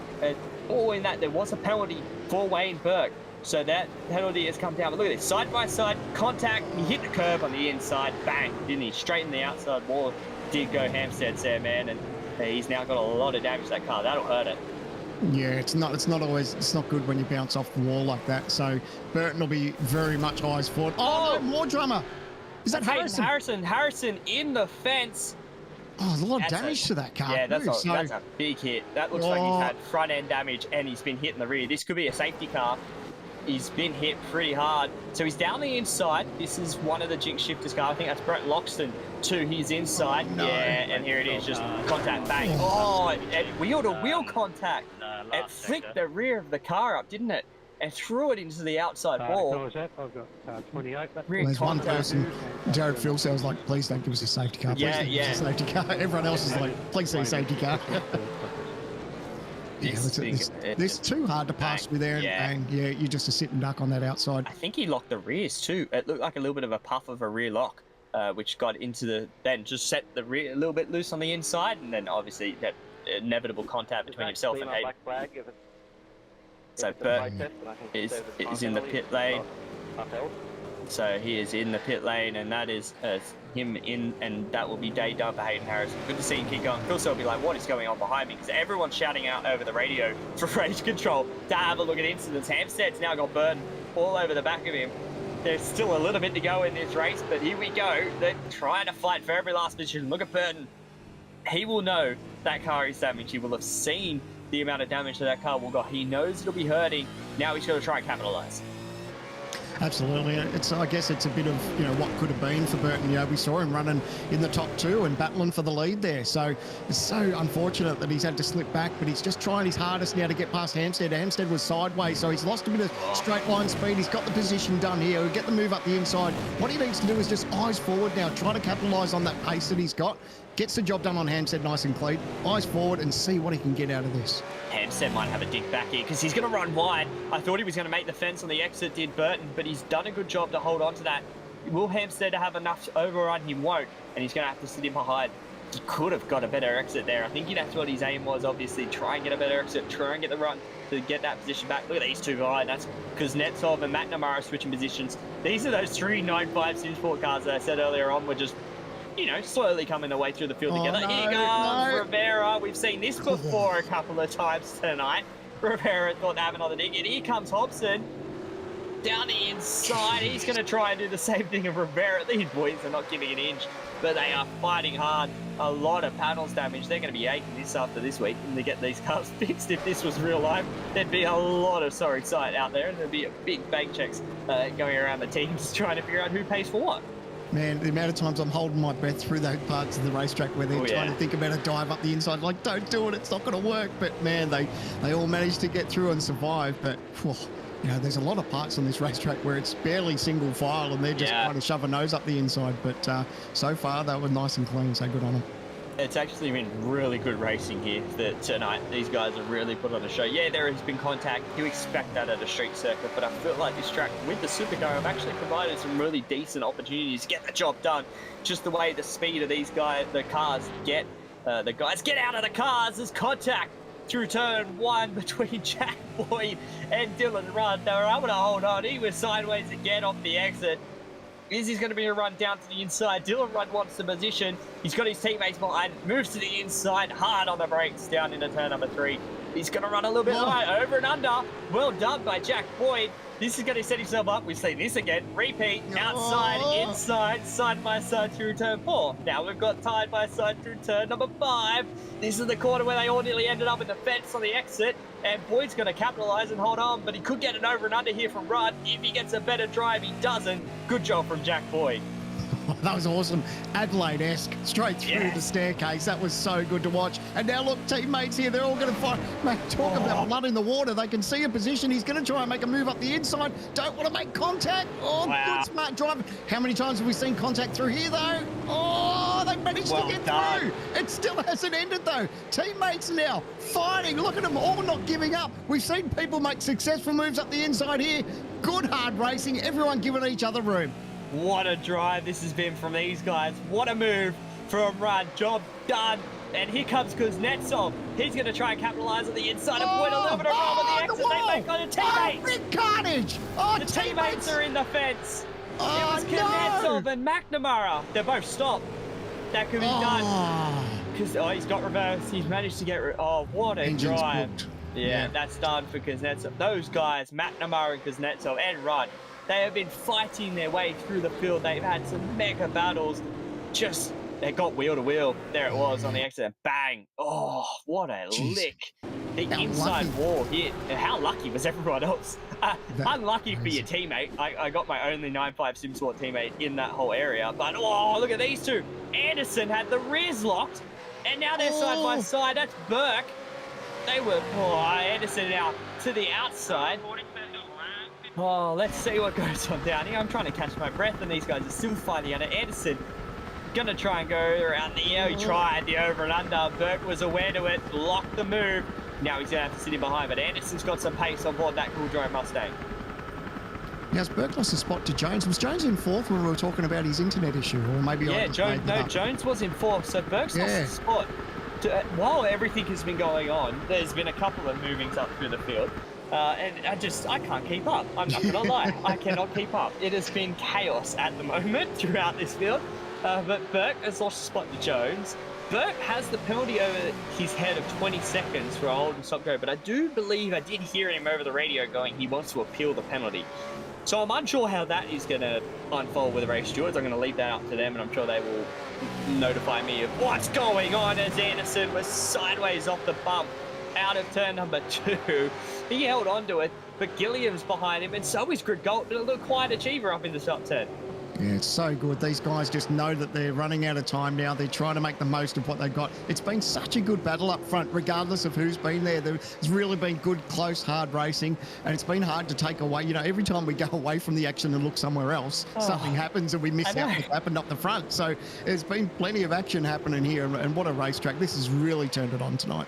Yeah, I think we can lock this one in for season to come, unless we get Surfers Paradise. Then I'm sorry, we're gonna have to switch it out. But for now, I think we can stick to racing here. I think this has been great. We have enough street circuits in IRL supercars in terms of Adelaide, Newcastle, Surfers. I think we can keep this one on the calendar for a couple of years. These guys giving each other some room. Sebastian Oxford, they don't want to make any more contact. I think they've got some damage. A little bit of a flash of the lights between these two. Loxton looks like he has a lot of damage. Is that Flock going to go to the inside? It is, and he's going to capitalise and move himself up into P number 20. Oh, breather, fresh air. What is that? There's so much happening in these last 10 laps, isn't it? It's crazy. I'm just trying to look and go through the list and see what's happening, but man, like, I'm just holding my breath for Jones. You know, I think his internet's settled down, but geez, isn't it always the way that you have heartache with an internet drama like that when you're always having a good race? It can never happen when you're 20 or 30th. Yeah, when you're having a really bad day, you'd be like, can't my internet just drop out, top it all off, and it never does. And you go, yeah, okay, I'm going to do another 60 laps at the back. You know, that's fun. But, you know, it's one of those things where you're having a really strong result, and it just throws, everything wants to throw the kitchen sink at you to try and make sure that you don't have that good result. But so far, he's doing a really good job holding on to that position right now. Burke, with this penalty over his head, is under a lot of... Look at Anderson. That car is moving around. He's trying to work to get that position, to try and get the run on the exit, to try and make up something. I do hear that something happened to Stenberg as well a couple of laps ago, because he was inside the top 20 and now he's not. So I'm sure that will be something we'll want to look up for. Something's happened here. This may have been the incident. Was this Ross and Stenberg? Yeah, it was. There it was. Ross down here. Adam Hay, nowhere to go. Oh, that was where the incident where Loxton was slow on the exit as well. So that's all started from Stenberg and Ross. Ross down the inside into turn number 3. Was he far enough up? He was there, but no, I don't think he was far enough up. But we'll leave the stewards to that one, as there was a massive amount of contact. Hayne had nowhere to go. He was on the outside just trying to set himself up for, you know, a position, and had bang. There was just a car in front of him turned sideways. So not much for him to go. Back up to this battle for P number 4. It's on. You can see how hungry Anderson is. It's good to see he's got a bit of form too now. Like, he seems to be pretty happy with the car. You can see it moving around, but that's just him having a red hot go. He knows he's got pressure from behind. And how good is it to see Gilliam still up there? He's been up there for the whole night, and really good to see a nice change of pace for him. But as we go on board the Cool Drive Mustang, it's out to the wall. So you can see he's been a little bit protective now. So I wonder if he's just worried about the pace that Anderson's got. So Anderson just needs to keep his cool in the Cool Drive Falcon, Mustang, I should say. And what he needs to do is just try and set him up, get a nice little exit through here. He's still working the steering wheel well. Look at that, the opposite lock, just little kicks. But man, I think he's got maybe just that little bit of advantage, and hopefully he can make the most of it. That's all right. Can iRacing scan the old AU Falcon? That wouldn't go astray. I think a lot of people to have a drive of. But that's my personal thing. Let's get the new car scanned. How about that? Yeah. Oh, big move up the inside. Holy! What a move! Wow, we haven't seen too many people pull that off without Gilliam carnage. followed through as well. Gilliam Man. said that's mine too, and just made up the position. I think that's where Anderson was like, I need to get the job done because Gilliam's going to be all over me. And Gilliam said, well, I'm just going to follow you through. He saw, look at the sideways from Burke. Back, he gave him a helping hand. I think it was net code. I think it was net code, but yeah. I'll leave the stewards up to the side on that one. There was a little bit of contact. I don't think he was there. That's tough. That's going to be a hard one, especially when netcode is involved. It's always one of those ones. Was he going to make contact if there was no netcode?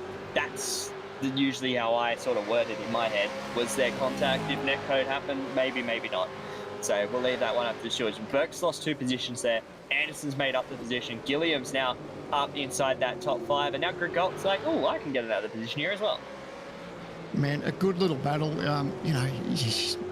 You hold your breath, don't you, sometimes with those little netcode things, but I guess that's the nature of our sport. So, not intentional, but, unfortunately that was that little hit. But look up front, Jared Filsell's doing it pretty easy. I think he's now just keeping an eye on the laps and just hitting his markers, and he knows that he's got no pressure. He's got that gap out to like 5.5 seconds now. So it's the battle for second and third, possibly, that might be the only sort of thing that could come from this battle for the podium. Yeah, it could be one of those ones where Phil Saw goes, all the carnage happened behind me after the restart, and I just drove away. That's basically what happened. Well, he was nearly in it at one stage. He was nearly in it. He was nearly involved in it all. It's Ethan Grigolt having a look, trying to get around Wayne Perkins, trying to hold on to a position. Here comes Burton in the background as well. It's all going on. We've got 6 laps to go, Sam, man. We're winding it down now. Yeah, I think what's happening with Burke is that he's probably frustrated because of the possibility of a penalty. And then he's had that little coming together, whether it be net code, he's lost another couple of spots, and now he's probably driving a little bit frustrated. And I totally get it. Like, I've been in that position, and when things aren't going against you, it's so easily to be distracted. And especially around a racetrack like this, we spoke about just how tough it is just to do a clean lap when everything's going right, let alone when you've got your little mind gremlins playing games in the background. And this is the point where it gets mentally taxing. Like, you've been in the car for nearly an hour and a half right now, just flat out driving. Yes, okay, safety cars and that, you can have a little break, but you still got to focus up. You can't just relax. You can't get too relaxed, because when you start that next stint after a safety car, you have to be straight back on the game, because everyone else will be if you're not. Yeah. So it's very mentally taxing. And these guys will be feeling it now. An hour and a half in the car, that's a long time around here, especially a street circuit. It's a very long time to be focused, hyper-focused that you have to be to drive these cars at 110%, to get the lap time out of them. These aren't easy cars to drive, and I think everyone can say that on the surface. This is one of the harder cars to drive. These are not easy cars to just hop in and go, I can just do laps and I can be up to speed. It's not a GT3, it's not anything else where those cars, I'm saying GT3 and GT4 and all those are easy, but they're not a supercar. They're not 600-700 horsepower with no downforce, or 600 odd horsepower with no downforce, with a small skinny slick tyre that gives you no grip. That's basically what this is. And it weighs 1 and a something odd ton that just doesn't move. So it's not the easiest car to drive, and these guys make it look easy. I'm sure if I definitely can't just jump in these cars and go fast, but these guys do a mega job of it week in, week out. As flashed up on the screen before, a penalty for Jordan Ross for that contact with Kurt Stenberg that we did see before. So that is another 20-second penalty for Jordan Ross there from that contact. But these battles are still going on. Jack Boyd, after all that kerfuffling around the top 10, has sort of settled himself into P number 13. Rivera behind him with Hobson in the sandwich. Rivera looks like he was maybe thinking of a move. Hobson maybe was thinking of a move to his teammate, but that could have actually unsettled himself. He ran a little bit deep into turn number 3.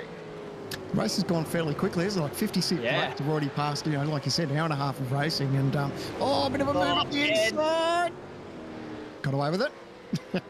Geez, I always hold my breath though. We just wait. It's so easy just to pinch a brake there and just slide into your, even if you're not having a red hot go, if you pinch a brake, you're just a passenger, and it's so easy to tag someone on the inside there. So thankfully that all came out nicely in the wash. Oh, I was just trying to take a drink, Rivera. Marcelo, I'm going to go back to you guys and be like, hold on, Marcelo, what are you doing? We'll have a little bit of a break here. Yeah, it's been so much action since that last restart. These guys have been just crazily on from the word go. I think they knew it turned into a 20-odd lap sprint, and obviously it sort of it's been playing out that way. But if another safety car came out, they all would have come back in for fresh tyres. You wouldn't have stayed out there on old tyres, so I'm just surprised at how much they have been fighting tooth and nail, because they know that any time someone makes an incident, it could be day done in terms of that strategy. It would have went all out the window. So at the moment, 7.2 seconds, Phil Sell out in front, 4 laps to go for the champion-elect. And after this week, I don't know what else you can say about him, really. He's done a mega job, and this is the gap that Luke is currently showing us. Look at that. The gap to Down. Jones is closing in a little bit on Down, and this battle is sort of livening up for P number 4 and 5 as well. And Burton and Griffin Gardner just in shot as well. But this is the battle I think we should keep an eye on. Gilliam with Anderson in front. Anderson has had some really good... he'll be happy with this, I think, what he said, man. The bounce back after Bathurst, after they had a mega drive inside the top 10. We're looking really strong as he gets a little bit sideways off of turn number 7, lining up those rear tyres. It is the end of the race. They will be burning through what's left of these Dunlop tyres. They want to save these will be kitchen tables and dining room tables after this one. They will be centerpieces in lounge rooms after this, so they'll be burning whatever they have left. But after Bathurst, they drove through the field. They were nearly back inside the top 10. He ended up on his roof, and that was basically day done. Ooh. He'll be happy with a top 10. Yeah, he just tagged the wall on the outside there too, so just needs to be careful, because he's actually got a lot of pressure from behind. So Gilliam's not given up yet. He looks quite pacey, so it's not over, and Anderson just needs to keep tidy. I don't know if he got the best of runs through there. Oh, you can see they're both just sideways. They're both trying to get on the throttle. Pushing. Yeah, and like you said, we know there's only a couple laps to go. They may as well use up what they've got, and he looks racy. They both look racy. Definitely Gilliam looks the racier of the two. I'm just monitoring that gap in front of it. You saw it in the shot, the two in front just creeping through. Down and Jones. I think Jones, if he keeps closing up, he could maybe make a move. But, Down's got some right front damage. Was that from the incident before, or is that only recently just come about? Because look at that, that's a hard. That may have been from before, and I've only just noticed it because of everything going on. I haven't really paid much attention to Down, who's just been cruising in second since all the action unfolded. But that could be a secondary impact, and it wouldn't be hard much to like make a little bit of contact with the wall and it do that to the car. You just have a little contact with one of the sharp edges and it will make it look like the whole right front's been caved in. Takes a lot of curb on the left trying to turn the car. Hobson and Rivera are currently just switching positions every 5 seconds on the timing sheet, so they're having a ding-dong battle as we switch to that. Luke, perfect timing. Here they go. Down the inside was Rivera. You can't get around the outside there. We've seen a couple of moves get pulled off and not get pulled off at that position today, but these two having a good scrap. This is for 14th and 15th, trying to hold on to what they can outside the top 10. But definitely, I think this is going to be a crazy battle going on inside that top 5, as this is Hampstead. He's got a battle with Dylan Rudd, who he has had some pace, I think, Sam Brown. I think we can say that every time we go to him, he has had mega pace on whoever's been around. He just hasn't had the track position, and that's what happens in qualifying. At a track like this, without a good position in qualifying, you have to do it all in the race. Here he goes to the outside. Hampstead defending the inside. Will he try a switchback? Hampstead is fighting that damage that he had from that contact. Hampstead ran it really shallow. He was aware to the over and under from Dylan Rudd and basically just covered off the exit to make sure Rudd did not have a move. That is Hampstead. That is the veteran at its finest. He knows. He's seen that often. And he'll be breathing a sigh of relief too, because he was down in that danger zone as far as trying to make the top 20. So a decent run tonight, whether he finishes inside the top 10 or just outside, that'll be crucial for him for his points for next season. Yeah, he'll be stoked with finishing inside these positions. A good job from these guys right now as we're closing down the laps. Down and Jones have just dropped off a cliff in terms of to Phil Sell. It's not, I thought we said it was like 7 seconds before as Phil Sell starts the last lap. It is currently 9 seconds out in front. Phil Sell has just disappeared. Last lap was a 28.9. Those behind are doing 29.7s. He's a second a lap quicker than anyone else out there in the racetrack. Yeah, he's he obviously is flying. Yeah, he's really comfortable with that car. He's got no pressure on him, and it's just sort of, he's just enjoying himself now. I think he's at the point where there's no pressure, and it's easy when you just sort of focus and eyes forward, and you know you've pretty much got it in the bag. It's just about bringing it home. So he's done a great job, hasn't he? He did everything right as far as qualifying. He had the attack at him, you know, trying to take the position off him for the lead, but he bounced back and fired up and pushed on when he needed to and got that clear air. And yeah, he's certainly done a number on him today. Yeah, he's definitely done a number. A champion-elect on the final lap here for the round 9 of the Logitech G Supercar Pro Invitational from Detroit. What a drive from Jared Filsell. Still monitoring those battles further down the field to see how they play out in the last couple of corners. But this man, he deserves this. This is basically his run, his championship now. Will be all locked up. No one can take it away from him. And what a champion it is to take out our first ever Logitech G Supercars Pro Invitational crown. Jared Filsell rounding the second to last corner. A little bit of a wall tap to round it out. And he's going to take the win as well here. Our round 9 winner at Detroit Belle Isle, Jared Filsell, champion for the Logitech G Supercar Pro Invitational. Well done. Then second place, down. Great comeback for him. Like, you know, we talked about that challenge that he's trying to get for P2 in the championship. He'd be happy with that. Jones in third. Anderson holds on over Gilliam for fourth and fifth. And what a race for Gilliam too. That's just, you know, there's so many names you can talk through that top 10 that everyone had a cracker. Mate, I feel for Burton. I don't know what happened as far as, you know, he was up there for P2 and challenging for the lead. And then unfortunately found himself way in the pack. So, you know, I think he'd be reasonably happy with the amount of laps left to come home in 8th place. Yeah, that's going to be one we'll have to hit him up with after the race and then see what went wrong there and what actually happened. But Filsell, the champion and the round 9 race winner. You got the pole. He was quick as in practice, got the pole and got the race win. That's a clean sweep if I've ever seen it of today in the Logitech G Supercar Pro Invitational. And part of me, I don't think you can take anything away from him. He's driven tremendous all season, like we've said. Tip your hat off to him, guys. I don't think we'll see. We might see another dominant performance like this, but to get it done with a full round remaining, especially here at Detroit, he's done a good job of that. So Filsell takes out the championship, and takes out the round win here at Detroit Belle Isle. 60 laps. And pretty much led 90% of them. I'd like to see that lap count because I'm sure it'll be a 90% laps led from Jared Filsell as he's bringing it around. But we'll go through those final race results here for round 9 of the Logitech G Supercars Pro Invitational, and it is Jared Filsell, our champion, taking out the round 9 race win with Madison Town in P number 2. Tremendous drive from Kobe Jones as well. With what could have happened, he may have dropped, but he held on and finished P number 3. Josh Anderson and Andrew Gurliam as well. Tremendous drive from those two, 4th and 5th. There's a little bit of in the background. You can see Filsell burning him down. Well done for him. Group Gold, Burton, Gardner and Hampstead rounding out the top 10. He was able to hold on from Dylan Rudd, finished in 11th. Top 3, Jack Boyd, Brenton Hobson, Marcelo Rivera rounds out the top 15, and a couple of guys down the field who had some bad days. Jordan Ross playing Wall Boys, obviously. Kurt Stenberg was in it all. Obviously, Brady Myers, Rick Kuznetsov, Sean McNamara, they made contact with each other. There has been a lot that has gone on today. But none other than our champion-elect takes it away. And what a race, Sandman. And I think we need to keep this on the calendar for sure.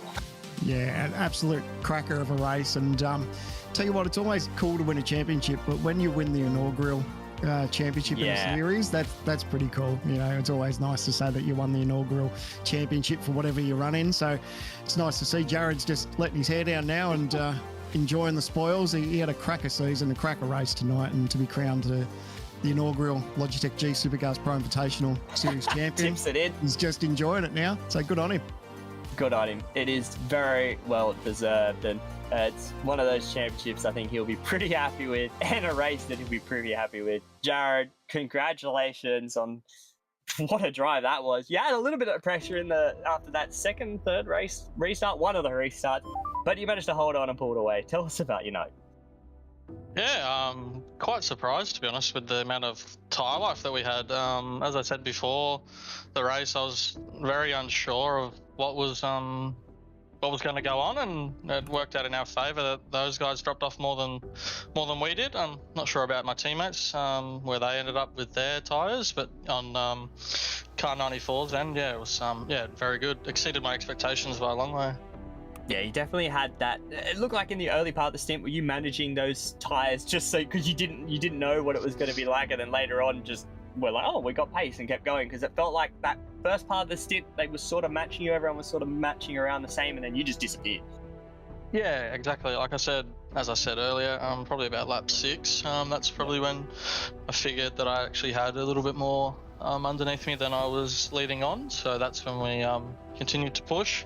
Left a bit on the table in terms of like outright 110% push laps, which was good around here. So it gives yourself a bit of wiggle room for any mistakes and whatnot. But yeah, it was really good. Good to have a battle at the end of the race there as well. That was cool.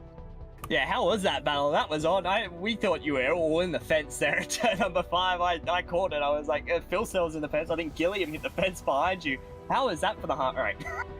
Yeah, it was different. I didn't expect Madison to throw it up there, but yeah, I saw him coming and left him about an acre. But we just made it through there without. I don't think I actually touched the ball, but we actually had contact off the corner. But yeah, no, it was cool. I didn't anticipate on using my tyres up that early in the last stint, knowing we had 26 laps to go. So I tried to phase them in, but Madison had other plans. So yeah, it was cool.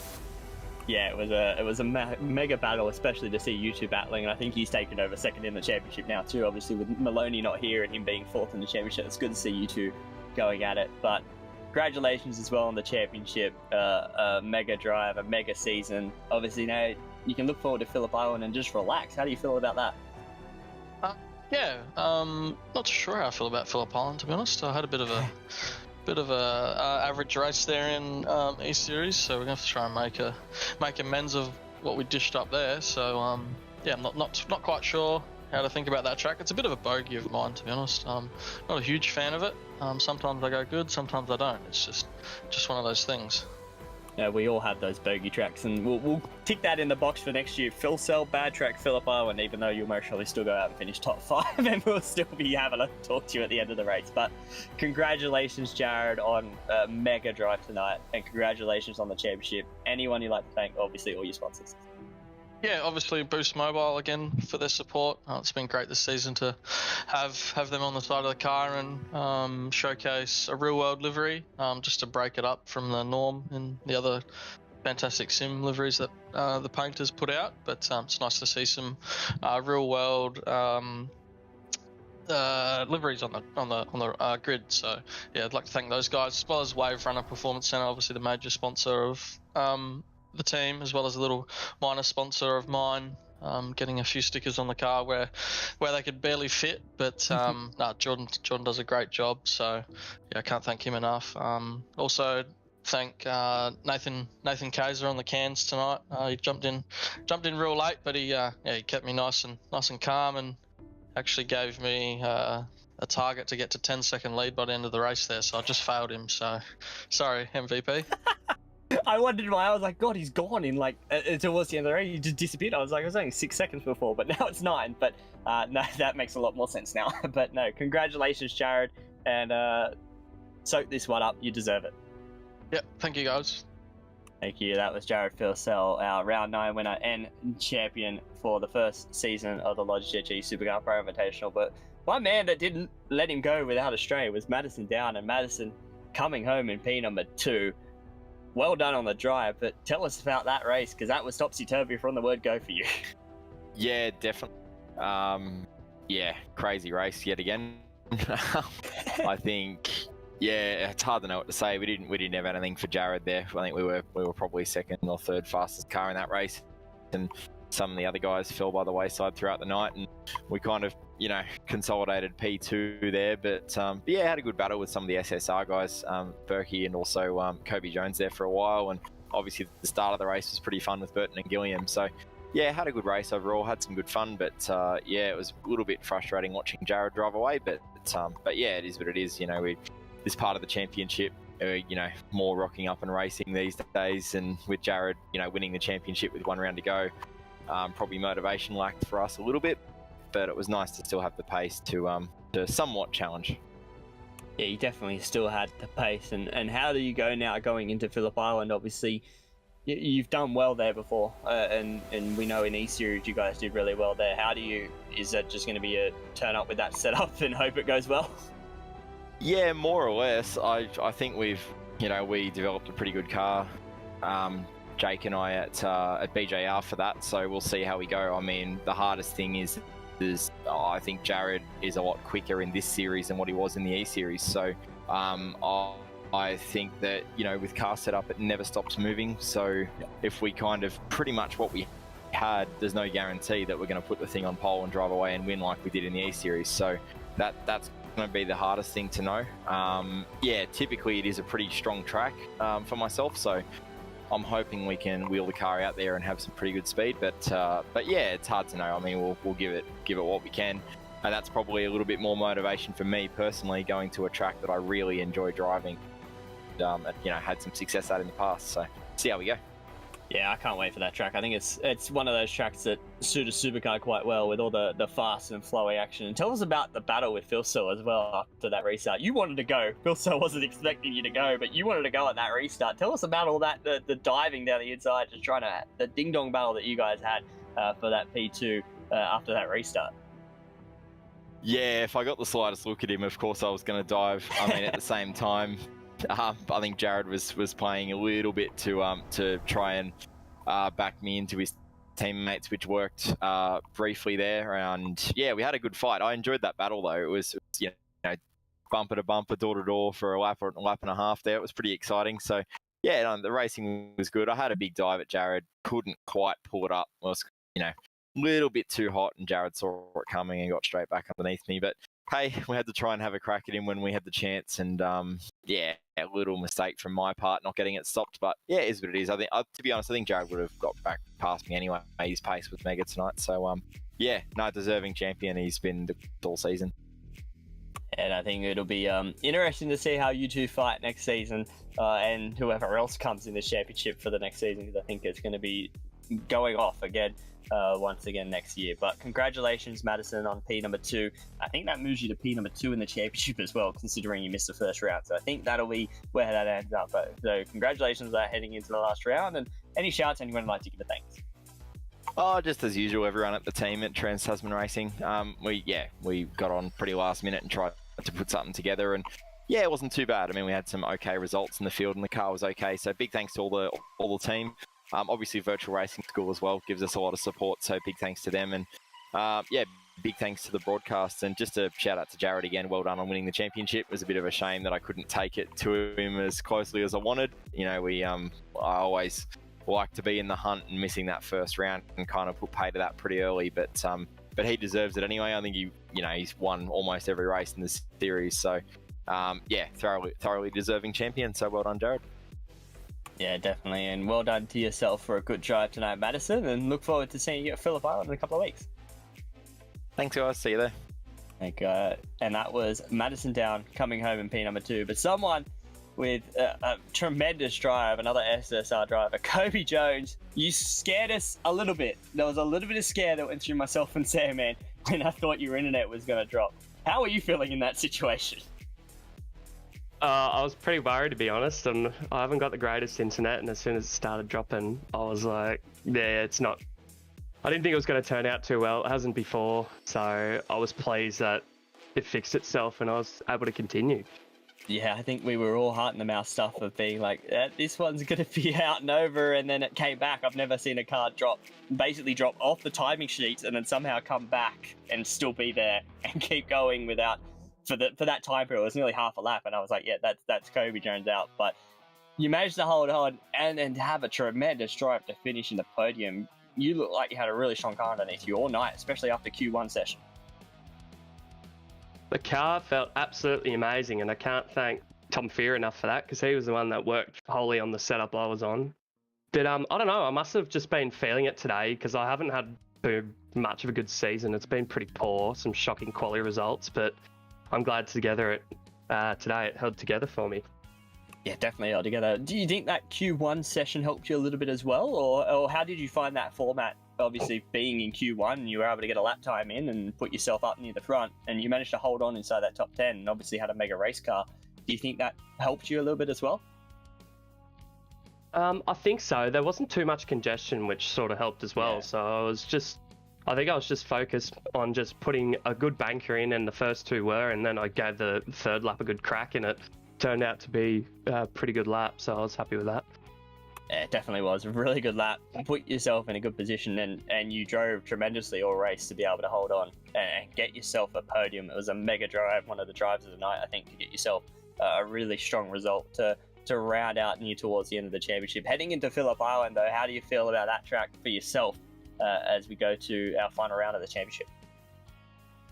Well, I'm going from probably my best track to my worst track, so I don't know how we're going to go with that one, but we'll just have to send it and see what happens.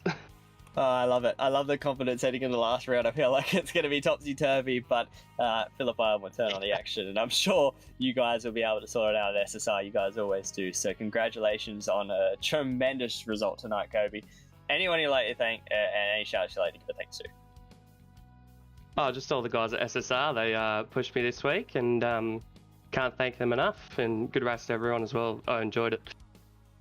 Yeah, it was a mega drive throughout the field from everyone. I think that was one of the really good races of this season. Definitely up there for this one. But congratulations, Kobe, and we wish you luck for the final round of the championship in a couple of weeks. All right, thanks, guys. Thank you, and that was our final podium finisher, Kobe Jones. And Sandman, what a race, what a night. Been going for a while, but that set it all ablaze, didn't it? Absolutely. We had a bit of everything. A huge thank you to you, Jake, for carrying me. I wasn't firing on all 8 cylinders, and I apologise for not bringing my aim game tonight, everyone. Oh, mate. But, I'm pumped for this series. I really enjoy it, and can't wait for Phillip Island. It's it's certainly been a cracker, and thanks, Jake. I really appreciate it tonight. Nah, it's all right. Like I've always said, it's an honour to be in the same commentary booth as you and be able to help you along. That's why I'll do the interviews. It's all good. You relax. You did enough tonight to get us through. But congratulations, everyone out there. That was one of the races of the season here at the Logitech G Supercar Pro Invitational. Mega driving throughout the field, mega battling. I can't wait to bring this one back. But a couple of weeks, we head to Phillip Island. Our final round of the championship. I can't wait for that one. I think that one's going to be a mega race for everyone. Thank you for joining us here, Logitech G Supercar Pro Invitational Round 9 of the championship from Detroit Belle Isle. I'm Jake Blackwell. Joining me, as always, with Stephen Sandman Clark and Luke doing all the camera work behind the scenes. Thank you to everyone else out there who did a mega job. Can't wait to see you in a couple of weeks' time for our final round of the championship. Congratulations to Jared Philsale, champion-elect, and we'll see you then. Thank you.